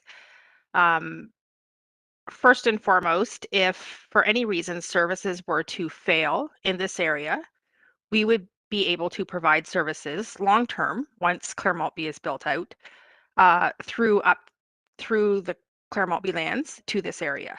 Walkerton is one of those servicing items that we do have to consider in all our planning leads. And if we need to provide emergency services, that would be a route in which we could take. Through the Clare Maltby secondary plan process, we have looked and that we could service it from that area if we needed to. So that is the primary reason.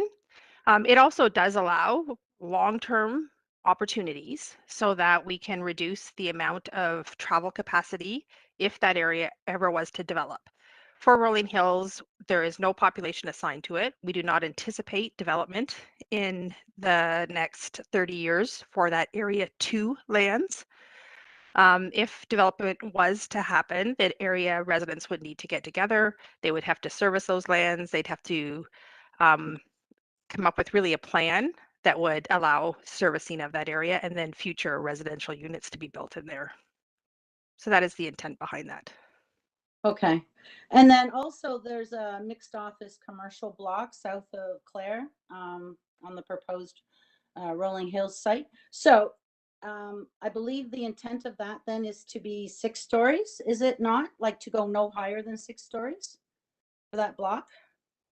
So that block, I'm just gonna pull up my notes. So that block could be the mixed office commercial, could be up to 4 stories for that area. So that little red dot is a maximum of 4 stories. Okay, but the rest with the with the medium, that can go up to 6. That is correct. Okay. And then I wanted to ask you about the strategic growth area. Yes, that could increase the density and the height. So I just want to ask you a question about the strategic growth area in the West End. So go to Paisley, Whitelaw, Elmira area, go south of Paisley. So my question doesn't have to do with the north of Paisley, but the south thereof. Say you have an approved plan already for the land there, and this process moves forward. Council approves, the strategic growth areas goes into the OP. Could not that landowner / developer come back then, because it is a strategic growth area, and then accordingly request the increased density and or height? Through your Mayor Guthrie to Councillor Billings. So at any time, anyone can file a development application and file an application for not only zoning, but for an official plan amendment if they need it. Any site-specific zoning that has been placed on a property or been ordered by a OLT or OMB hearing When we look at the comprehensive zoning bylaw, not what we're really talking about tonight, but those site-specific policy for those site-specific zoning regulations have been carried through. They have been carried through, but now if we're going to put this land in the strategic growth area and you've increased the density, then therefore there could be, whatever you want to call it, wiggle room in order to increase the density. Is that not correct? I mean, that's what Guthrie to Councillor Billings. Yes, that is correct. They could apply for a zone change to conform with the official plan, which would be a higher density. Correct, and or possibly height, increase height. Okay, so when I was reading the report before and looked at the recommendations, clause 1, it does say to be endorsed. And I felt the same way as the one delegation we had to receive it. I felt more comfortable to receive rather than to be endorsed. A normal planning process is to receive, and then there's more work to be done, and then it comes back for approval from council. So I was just wanting to ask you, would you have any issue if council supported to be received instead of be endorsed? Through your Guthrie to Councillor Billings, I would have no concerns if the word endorse was changed to received. Okay. And then, okay, in the presentation, I'm still, like earlier this evening, I was still unclear. When the policies come back, is that February or is that later on? So I heard sort of like February, or I heard second quarter. So I was just wondering, when do we actually get to see the policies?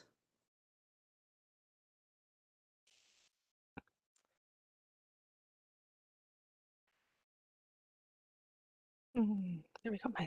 Through you, Mayor Guthrie, to Councillor Billings, you're going to see a lot on this between now and July of 2022 when we are required to submit to the province. So we will be bringing draft policies forward in February, and we'll have further consultation on those once they're released before we bring back any formal recommendation by your planning department in June. Okay, and then the financial implications won't come until June? Through your Mayor Guthrie to Councillor Billings, they will be released before that. They will be part of the statutory public meeting in March. Okay, okay, thank you for that, Krista. I just, Mr. Mayor, I didn't know if you wanted the motion put down on the floor yet, or if you wanted it to be put down later. So just wanted to ask. Sure, that's good practice. Go ahead if you want. Okay, so I will move clause 1 then, but instead of be endorsed, I'm going to move be received, and then the same carries on, and that the recommendations be incorporated into the draft official plan amendment for further consultation. And I will also move clause 2 and 3 as well. Okay. So let me just ask the clerk then.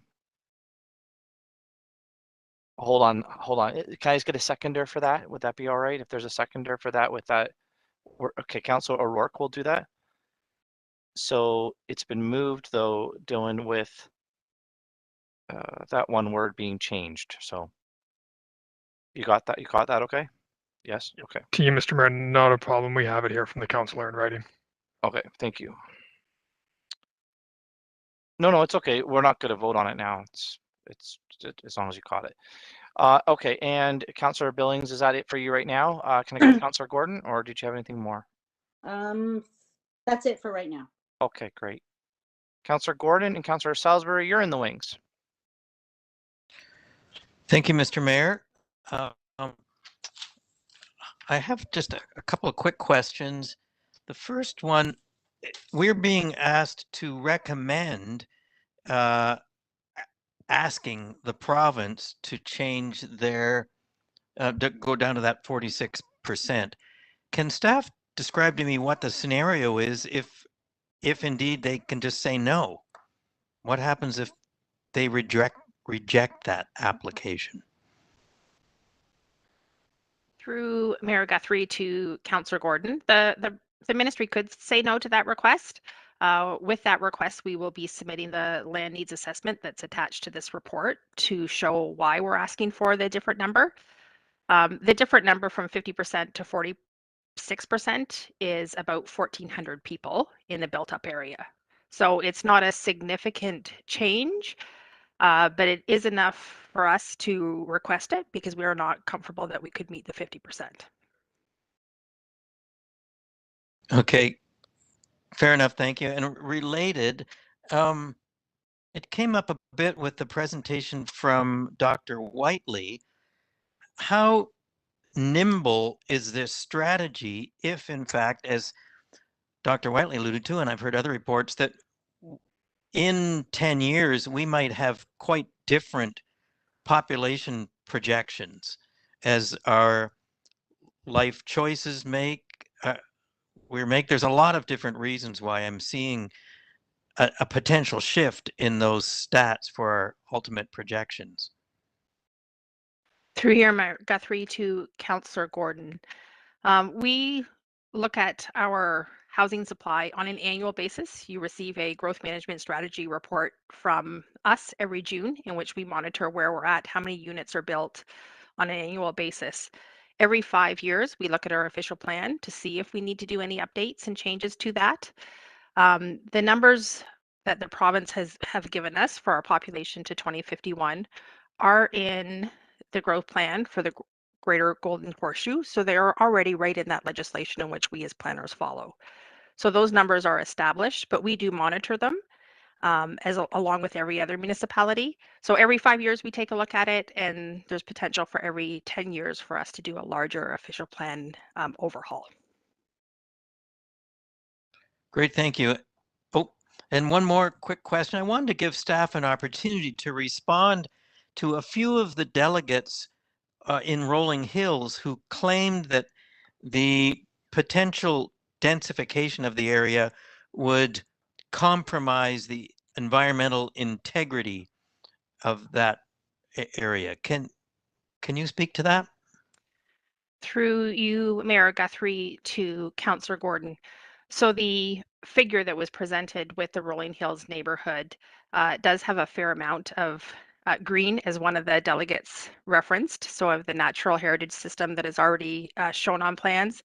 Any development application, whether it be along Clare or in Area 2, the southern portion, would require further study, of which may be a scope DIS to demonstrate if there's any impacts to development or to the lands if development were to occur.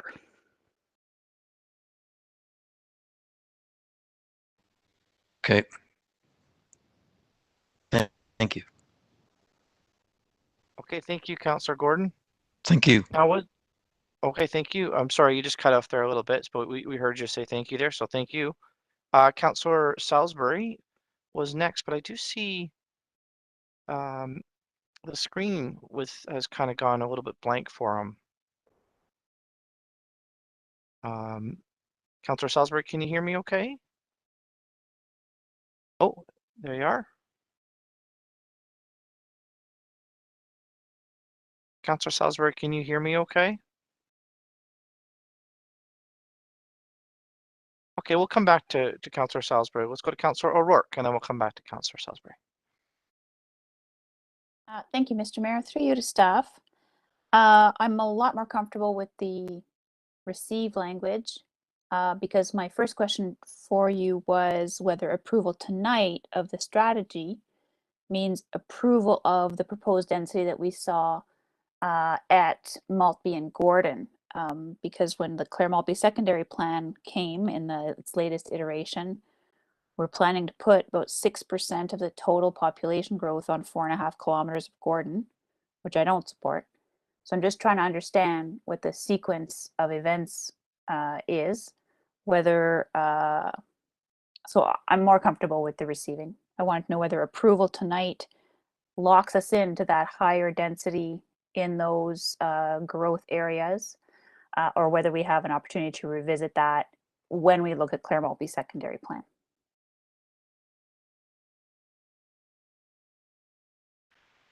So Through just you, Mayor Guthrie, to Councillor O'Rourke.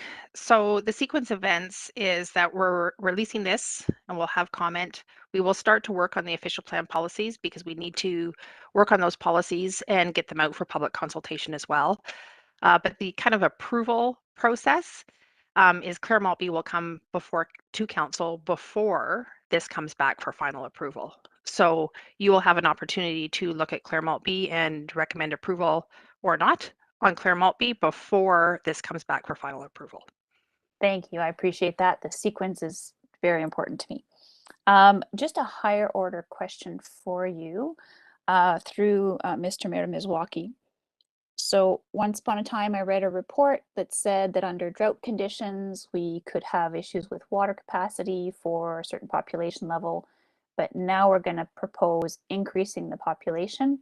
So I just want assurances that the water plan indicates that we could support a population of the 203,000.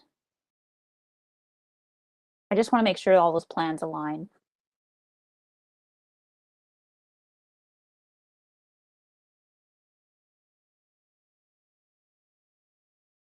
Sorry, my mouse got caught in the other screen.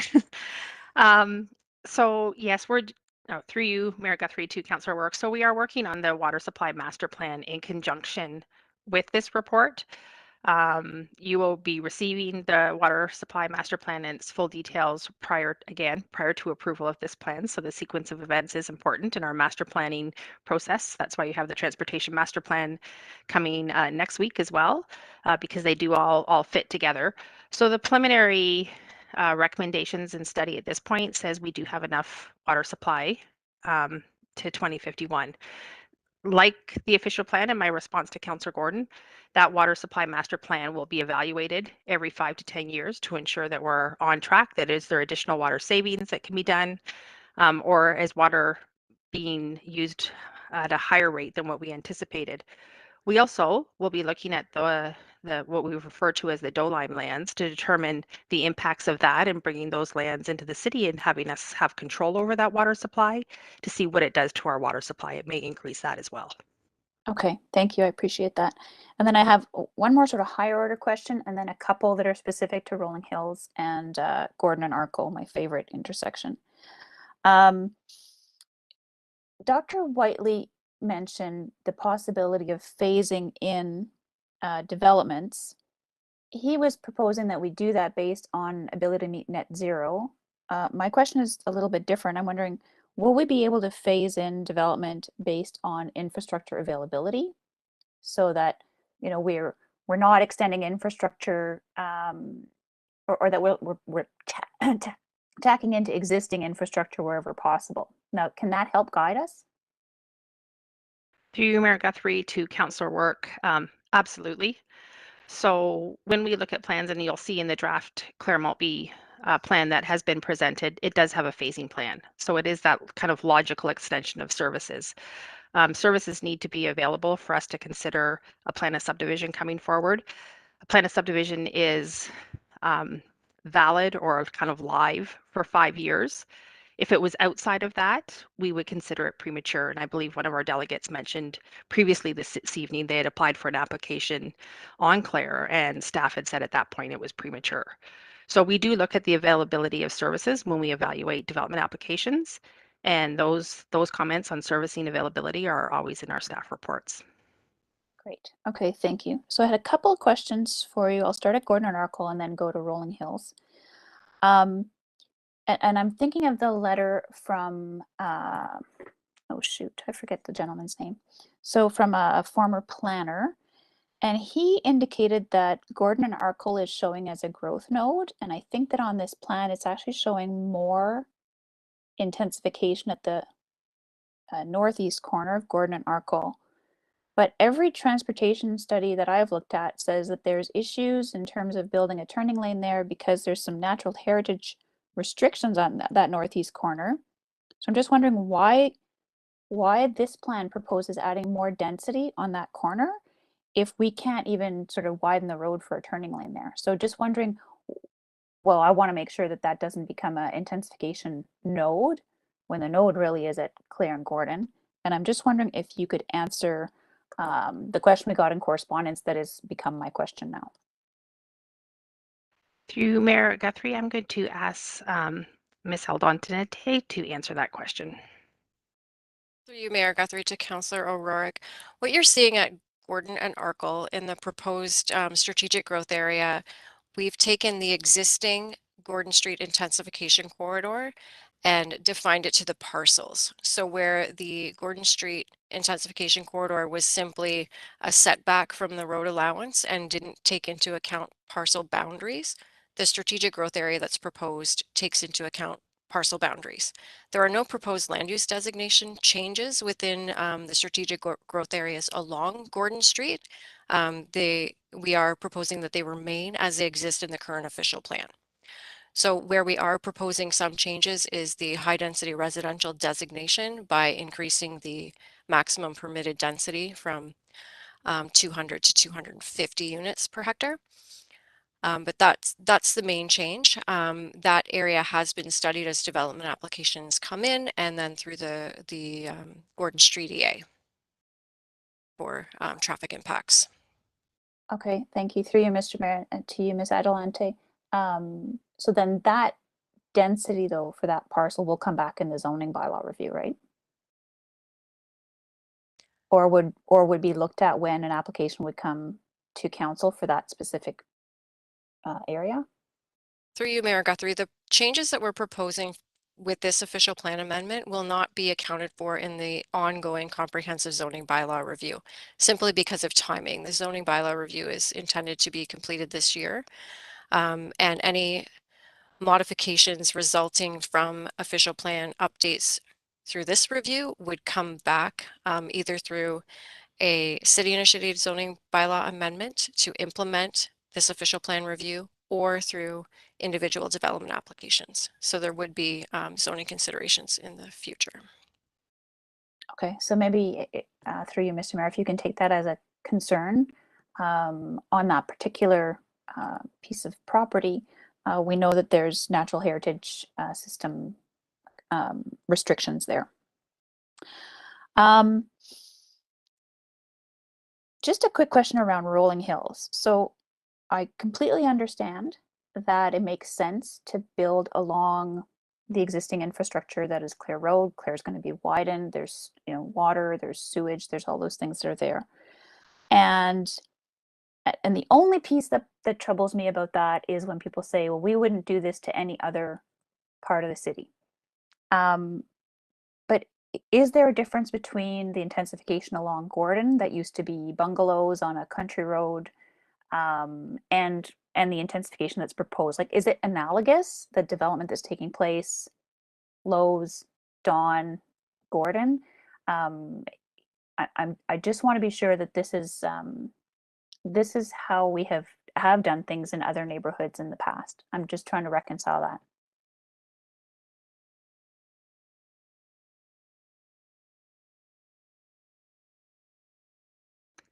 Through Mayor Guthrie to Councillor O'Rourke. So I'll start off on that. So the medium density and the small commercial area on Clare Road is not a strategic growth area. So I would say we are not treating it the same as those particular nodes that you did mention. So it is being treated differently, and we've looked at what is there in a transition between the existing low density residential houses as well as what could be accommodated on Clare Road, but we have not treated it the same way as a strategic growth area that we have in other areas of the city.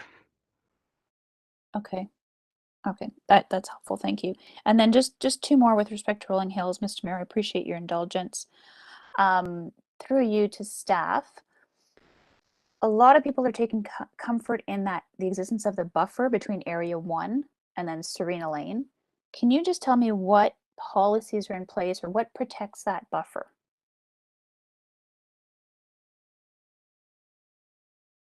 Through your Mayor Guthrie to Councillor O'Rourke. So the kind of the green area on the map, the natural heritage system. So those are the policies that are in place. If it'll be a layer in the official plan. So those are the policies that separate kind of the development along Clare with the other low density houses south of that area. Okay, and is that area protected at all? is it by the landowner? By, you know, what are the assurances for the folks in area 2? Through you, Mayor Guthrie, to Councillor Work. So it is a natural heritage system and it is in the official plan. So from our perspective, it is certainly protected. Obviously, if development or anything does occur in infractions, then we have other mechanisms through our property standards bylaw or a tree cutting bylaw to go in and take a look at it. Okay, thanks. My last question again with respect to Rolling Hills, through you, Mr. Mayor, to staff. So it's true, because I went for a walk around there on the weekend. It is very hilly, hence the name. And will the concern for the topography and the landscape for future developments, should it pass in Area 1, will that be taken into consideration, as we've been told it'll be taken into consideration for the Clare Maltby secondary plan, to try and preserve some of that hummocky terrain? Through you, Mayor Guthrie, to Councillor Work. So at the difference between Clare Maltby and this is, in Clare Maltby, we're proposing higher densities and we're proposing a secondary plan. In this area, we are not proposing services. So that is something that the landowners would have to get together and do if they wanted to bring services to the area. As part of any development application, we would look at the engineering and the servicing for that, as well as the grading plans to ensure that we have minimal impact on the lands that exist today. Okay, thank you. I really appreciate that. Those are my questions, Mr. Mayor. Thank you. And just a reminder, everyone, in our procedural bylaw about speaking times, it's no more than 5 minutes cumulative. And you did not go over that, Councillor O'Rourke, just to be very clear. But just so everyone knows from here on out. Councillor Salisbury, I'm going to try you again. You had a little bit of problem before. Can you hear us now? I was speechless before. Thank you, Mr. Mayor. The All right, benefit of being last is that most of my questions have been asked. But through you, Mr. Mayor, I did have a peripheral question. One of the delegates spoke of studies and research in Rolling Hills being halted when that section was taken out of the formal consideration for the Clare Maltby secondary planning process. It was my understanding that some of the larger landscape level inquiries like hydrogeology and natural heritage and some of those larger planned studies and research continued as part of that planning process. Could you just shed light on what stopped being done as part of that decision to remove it from the secondary plan? Through you, Mayor Guthrie, to Councillor Salisbury. Yes, that is correct. The studies did continue. The only thing that was paused was consideration for land use designations within the Rolling Hills area. Okay, no, that's what I thought as well. Thank you. That's everything from me, Mr. Mayor. Thanks, Councillor Salisbury. Over to Councillor Downer, and then Alt, you're in the wings. I thank you, Mr. Mayor. Through you to staff. So I just want to have two questions. I just clarifying the motion to receive and that being okay. I don't have an issue with it actually, but I just like, but are we not, I just want clarity. Are we not really endorsing this? Because the second part of that motion is, and that the recommendations be incorporated into the draft official plan amendment for further consultation. I mean, so we're basically endorsing it. I mean, because we're taking the recommendations and we're having them put into the official plan, the draft official plan. So I'm sort of, I don't care whether we change the word or not, but I just like, but we are kind of say, okay, we're taking the recommendation of scenario 2 to move forward with. Is that not the case? Through you, Mayor Guthrie, to Councillor Downer. So as I understand it, the word change ensures that council, we do have more consultation on this, that we are still going to go forward as staff to start to write the draft recommendations and have those out for a statutory public meeting. So we are going to continue forward, but the change to received, I think, gives council comfort that we will still be having consultation on this as we move forward. We're approving that the recommendations from the strategy are being put into the draft official plan. I just want to make sure that that's what we're approving. So we're basically endorsing, we're endorsing it because, and taking the recommendations from it. So like, it doesn't matter to me, maybe it's semantics, but I mean, basically it's scenario 2 that's moving forward to be used for the fiscal planning for this scenarios, and to be used in the draft official plan. That's what's happening here. I just want to make it clear that that's what's happening. We're not just like receiving the strategy. We're having the recommendations move forward to the draft official plan, and that's what's going to be put in there. And yes, of course, a draft official plan has to go through its own consultation. That's I just want to be clear about where we are in this planning process. Do I have that right? Maybe I'll just jump in if you don't mind, just as the chair, just because I was talking with the clerk just for a moment there, just about the 2 words, endorsed or received. The clerk can speak for himself, but made a good point, saying there's really no material difference between those words, but there is a tone difference, I think, and I think that's where I think some of the councillors are feeling that it's not recognizing that, yes, this is moving forward and it will be embedded into these next steps of the plans and policies and consultation, but that the tone of received potentially makes them feel a bit more comfortable. So I just thought I would just jump in there from a kind of a clerk position. It's immaterial, but I think it might be tone that's being captured. I'll back to you, Councillor Downer. Yeah, I'll just say that I appreciate that, but I think we have to be clear with the public too that the first number 1 really encompasses an approval of the recommendations that we're receiving tonight, and that it actually says that it will go into the draft official plan amendment for further consultation. So I just want to make sure the public understands we are basically moving this forward with those recommendations. I think we have to be transparent about that. So that's fine. So the other question I have is that there's going to be more review of the sort of boundaries of the natural heritage system in this area. So can you tell me what the timing of that is? Is that in time for the draft official plan, or is that something that's going to be happening after, when you get closer to development? Or can you sort of give me the timing of that? Because it seemed to be really important to a lot of the neighbors in the rolling hills, that for future predictability maybe around properties.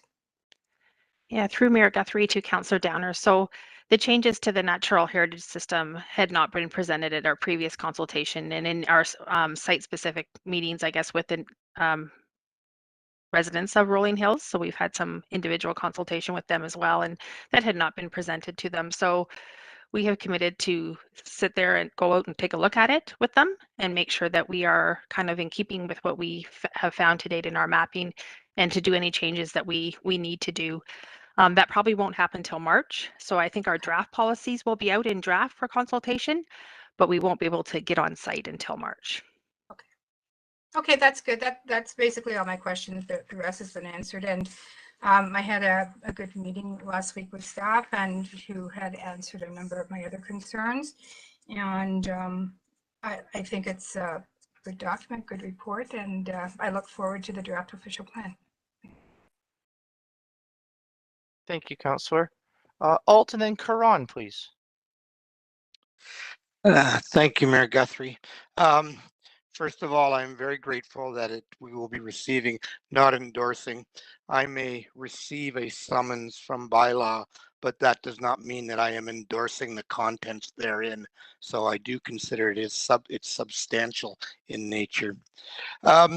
I have some questions for staff, and they really are about growth, and they're really about both where and how to grow and why to grow. And I asked Professor Whiteley a couple earlier, and I just want to hear from staff on these. And in particular, I want to focus on Waterloo and Hamilton. We have heard that we are targeted at about a 1.2% growth rate annually, and I'm wondering, how does that compare to these adjacent communities?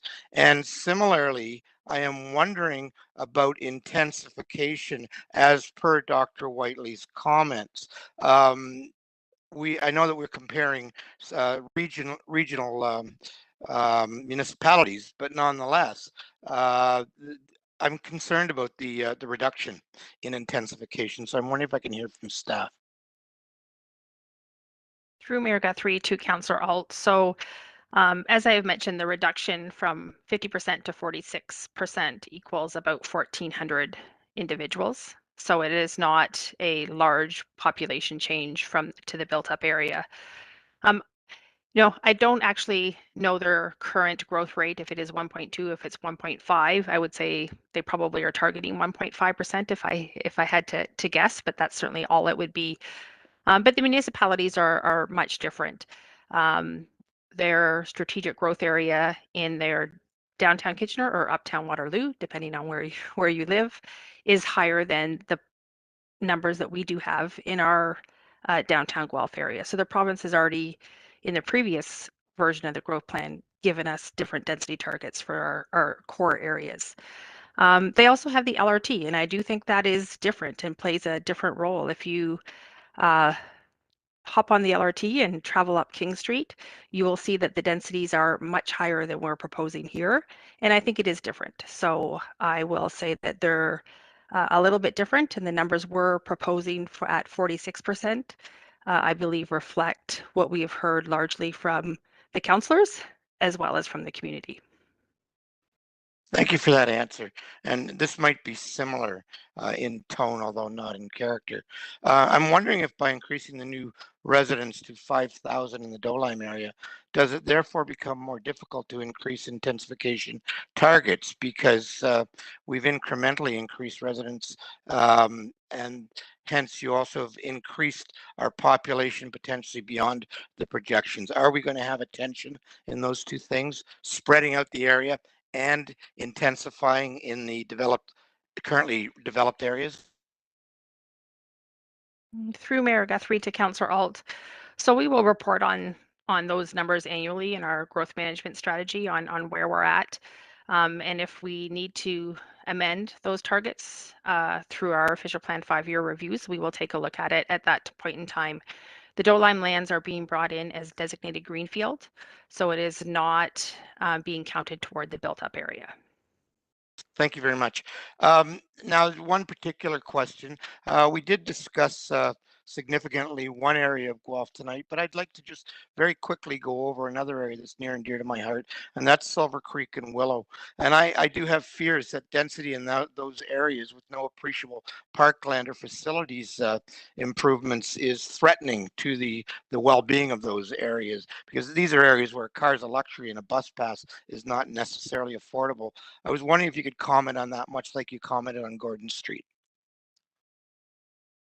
Yeah, through you, Mayor Guthrie, to Councillor Alt. So we do have the density targets for each of those strategic growth areas in the mapping to say what they are and what is the population we're taking a look at.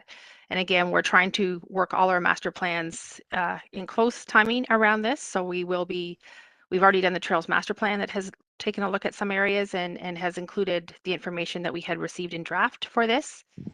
The Parks Master Plan is also a future plan that's coming forward that will take a look at the park supply, and council will make decisions for that once we bring that forward as well. So I think we are looking at it individually as we do our various master plans, and we can commit to certainly taking a look at those areas when we go forward with the various other studies.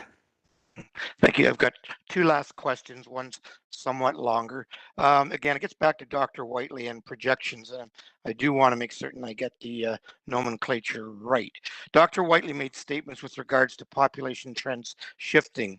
And so the projections, which I understand come from provincial planners and not from city staff, but staff are left to react to these projections. Can we comment upon what Dr. Whiteley has said, and can we comment on it potentially within the context of the pandemic? Has that led to a rewriting of some assumptions, or is this business as usual on the pandemic just becoming a speed bump in some senses?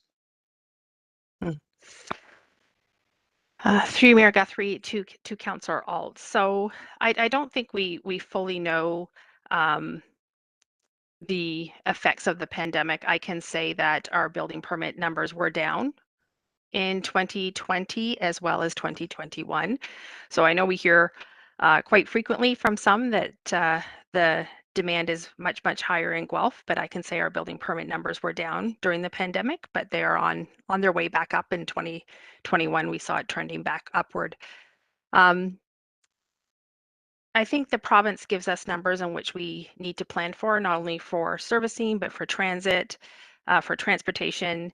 And we are looking at those numbers as, well, I guess that's why you have the report in front of you, that we're planning to 208,000 people, and we want Guelph to be able to decide and give feedback on where is appropriate for that growth to occur. So that's important to us, that we take a look at those numbers and decide where and how growth occurs. So that is why you have the report in front of you this evening.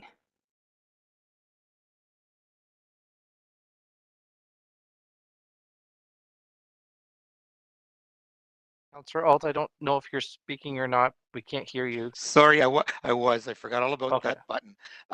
It leads to the last part of this question. We have in clause 3, we're voting on a provincial projection. And my concern with this, and I won't vote on it, is it implies to me that we agree with the projection. And while it's not a target and it's not a peak, and we call it a forecast, but even that's somewhat different than a projection. Are we stating that we agree with the provincial projection? And if we do not agree with it, why can't we vote against it? Why can't we turn it down? Through you, Mayor Guthrie, to Councillor Alt. So the number has been out, well, the 2051 number has only been out for a shorter period of time, but the 2041 target of 203,000 we have had and been planning for a couple of years. So for us to change it and not agree with it at this point in time is a bit surprising to me, to be fair, because I've not really heard of this before, that we're not planning for that number. We could ask the province for a different number, but we'd have to justify why. To date, our land needs assessment says we have enough land to meet that target. Our transportation master plan says we can meet it. Our water supply master plan says we can meet it. So I think it is important for us to plan to that ultimate number as we monitor our population growth on an annual basis. If we're not meeting those targets, we'll certainly let the province know that we're either behind or ahead of the projections that they have given us. The province could also, as what was a previous question, not agree with it. So if they do not agree with it, they could plan for us, and we would not have the strategic growth areas or the desires that we've heard from the community to date.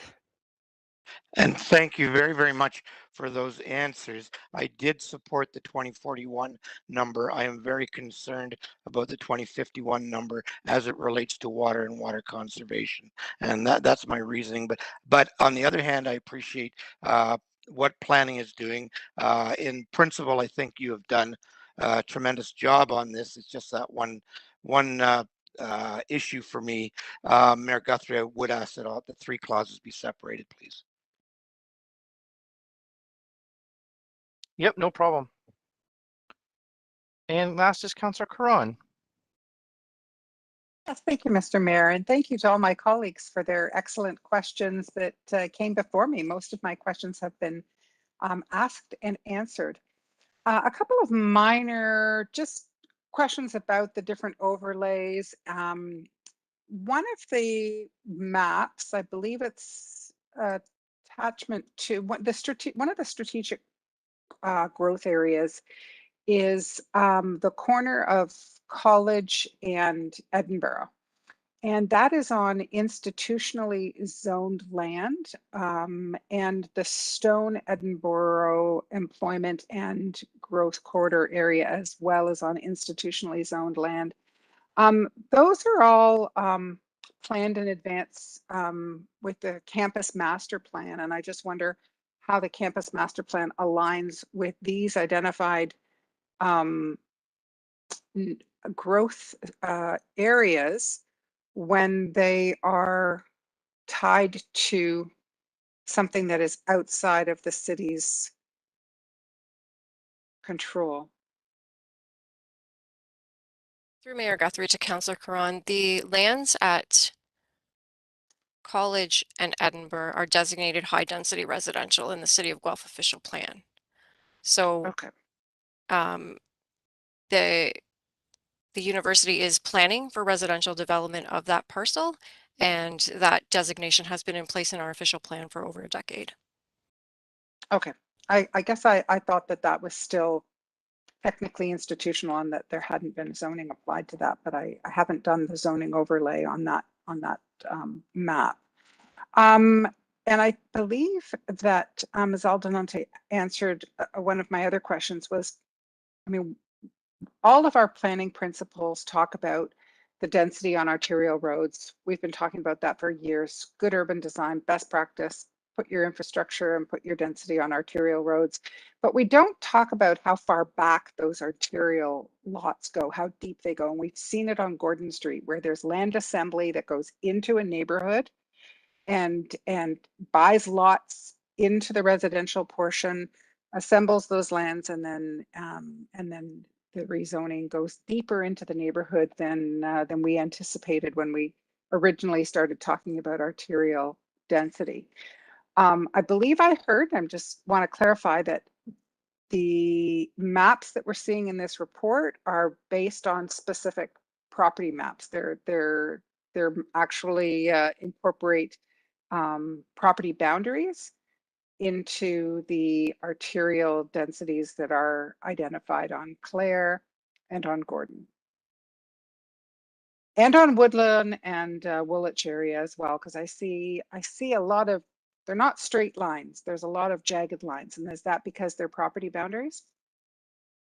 Through you, Mayor Guthrie, to Councillor Caron, yes, they have been established, the strategic growth areas based on individual properties, and that's why they're not smooth or rounded to remove that. No, that's good, because I think that's really important for the public to hear, that encroachment and land assembly inside stable residential areas has been accounted for in the way these properties have been identified.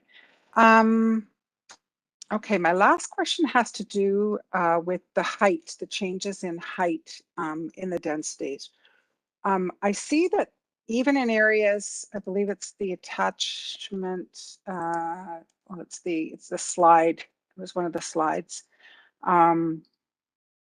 that in, even though the number of stories might be changing in mixed use from 6 to 10, the actual density between existing and recommended has not changed. Is that because although we're growing up, the intent is that we're not spreading out the footprints. We still want apertures of green. We still want ground level development, that we're not creating these massive footprints of buildings and going up. We're only going up, but shrinking the footprints, or is that something that's even part of this plan, or that's going to happen in the zoning? Through you, Mayor Guthrie, to Councillor Caron. When we were looking at modifications to our heights and densities, we did look to what other municipalities are doing. We looked to what's happened in Guelph in terms of developments. And where we're proposing height increases to 10 stories for our mixed use corridor, it's more to align it with our commercial mixed use centers. So where similar land development patterns are existing in the city to provide them with similar permissions. We are proposing increasing densities in specific areas like Silver Creek for Willow West Mall area, and then for Stone Road Mall area because of other objectives that we want to achieve: transit supportive densities, supporting our transit network, our transportation master plan, those sorts of things. So generally it is to ensure that the forms of development that our urban design policies are planning to achieve, and then to allow for flexibility in development of those properties. Okay, yeah, and I guess all of that will unveil itself as we start to see applications. So thank you. I just wanted to know whether there was any intent behind it. That's the end of my questions, Mr. Mayor. I want to weigh in. I don't know if there's more questions, but I do want to weigh in on whether that we are endorsing or receiving. When we're in a planning process, from my point of view, when we first hear an application in a first meeting under the Planning Act, we receive because it is still a planning process that is still unfolding and there's still input happening. So for me, if this is a planning process, I like to use the same words and the same ideology. So to me, we're actually past the first step in the planning process. We are giving staff direction tonight, and we are giving that direction to move forward. So to me, that's an endorsement. Again, I'm not going to worry about the words. I'm not going to make an amendment to Councillor Billings' motion. But to me, it's very clear tonight that we're moving this agenda forward and we're endorsing the plan. I don't know if I'm again the last question, whether you want to start debate. I know that our 5-minute rule is for debate, not for questions, because we can't time how long staff is going to take to answer a question. So when you're ready to take commentary, I'll reserve my 5 minutes at that time. Thanks. Well, actually, I would disagree and on your assumptions there. And I have been keeping time where only the councillor is speaking, and it isn't cumulative, and it doesn't mention anything in regards to debate or questions. So, but it doesn't matter because you're only at 2 minutes and 48 seconds anyways, and you are the last one of questions. So why don't you start us off if you have any commentary before the vote? Sure. Thank you, Mr. Mayor. There's a significant body of work. I echo comments that have already been made. And what I see in this body of work is an attempt to balance competing interests, a balance of our need to grow, protecting neighborhoods, protecting cultural heritage, protecting natural heritage. And it is that is quite a balancing act. So I'm not going to take much more time than that. Just say kudos to staff for trying to find that balance. The idealist in me says that growth, period, as a planet is unsustainable, and that we as a species are already at our finite limits of the planet. But we're talking about the city of Guelph, so we have to focus on how we're going to grow, and I think we found that balance within our own boundaries. So I'll leave those as my concluding comments. Thank you. Great, thank you very much. Thank you very much. Is there anyone else has comments just before I call the vote? And again, if it depending on how you take it, if it's receiving, maybe you can park a lot of your comments for the non-receiving votes that come later on. Councillor O'Rourke, over to you. Thank you, Mr. Mayor, through you. So I seconded the change of language to receive because it is a significant body of work because it has implications across the city. But I retain the right to not endorse certain aspects of it. So I want to receive it so that the work can continue and come back with different, within the OP and in other policy statements. But when the proposed density target for Gordon at Clare and Maltby is double what it is in a number of other nodes in the city, I don't endorse that. And we heard loud and clear when people were participating in the Shaping Guelph consultation, they are looking for, Jennifer Keesmaat talked about that missing middle, this gentle density. And so I want to receive. It's clear in my mind we're receiving, because there are other blocks that need to be in place before I endorse. So overall, I don't want to stall a process that's really important for the entire city and that has provincial timelines, but I don't endorse. Okay, thank you. Does anyone else want to say anything before the final vote? No? Okay. I'll call the final vote then. All in favor, please raise your, oh, I'm going to split it. I'm going to split it. Sorry. Councillor All asked me to split it. So we'll do number 1 first. And all in favor of number 1, please raise your hand. It's unanimous, confirmed by the clerk. And number 2 on its own. All in favor, please raise your hand. It's unanimous, confirmed by the clerk. And number 3, all in favor, please raise your hand. All but Councillor Alt. Yeah. Okay, thank you, Councillor Alt. Yep. And Councillor Gordon. Sorry, your hand was up a little longer there, Councillor Gordon. How did you vote? Oh, sorry, I lingered with my hand. I'm in favor of Yeah, number 3. I thought so. Yeah, okay, thank you. 11-1, confirmed by the clerk. Okay, thank you very much to staff and to council and to the delegations and all those that have engaged on this. And as you can see, even embedded in the motions that have just passed, there is that future consultation and touch points on many things to come. And so we appreciate that. Councillor Downer, would you mind doing the bylaws for us tonight, please? I'll move bylaws number 2022 20664 to 20666. Thank you, Councillor Gawler. You're willing to second that for us? Thank you. Anything on those bylaws, anyone? No? Okay, all in favor of the bylaws, please show me your hands. All right, looks unanimous to me. Yep, confirmed by the clerk. And I have no announcements other than everyone drive home safely tonight. Oh, I'm sorry. I guess that would be just you and me, Dylan, driving home safely tonight. All right, hope everyone's doing good. And with that, I'm looking for adjournment, please. Councillor Billings and Gordon is seconding adjournment. And let me see those hands for adjournment, please. That's also looking unanimous to me. Even some of the staff want to raise their hand on that one.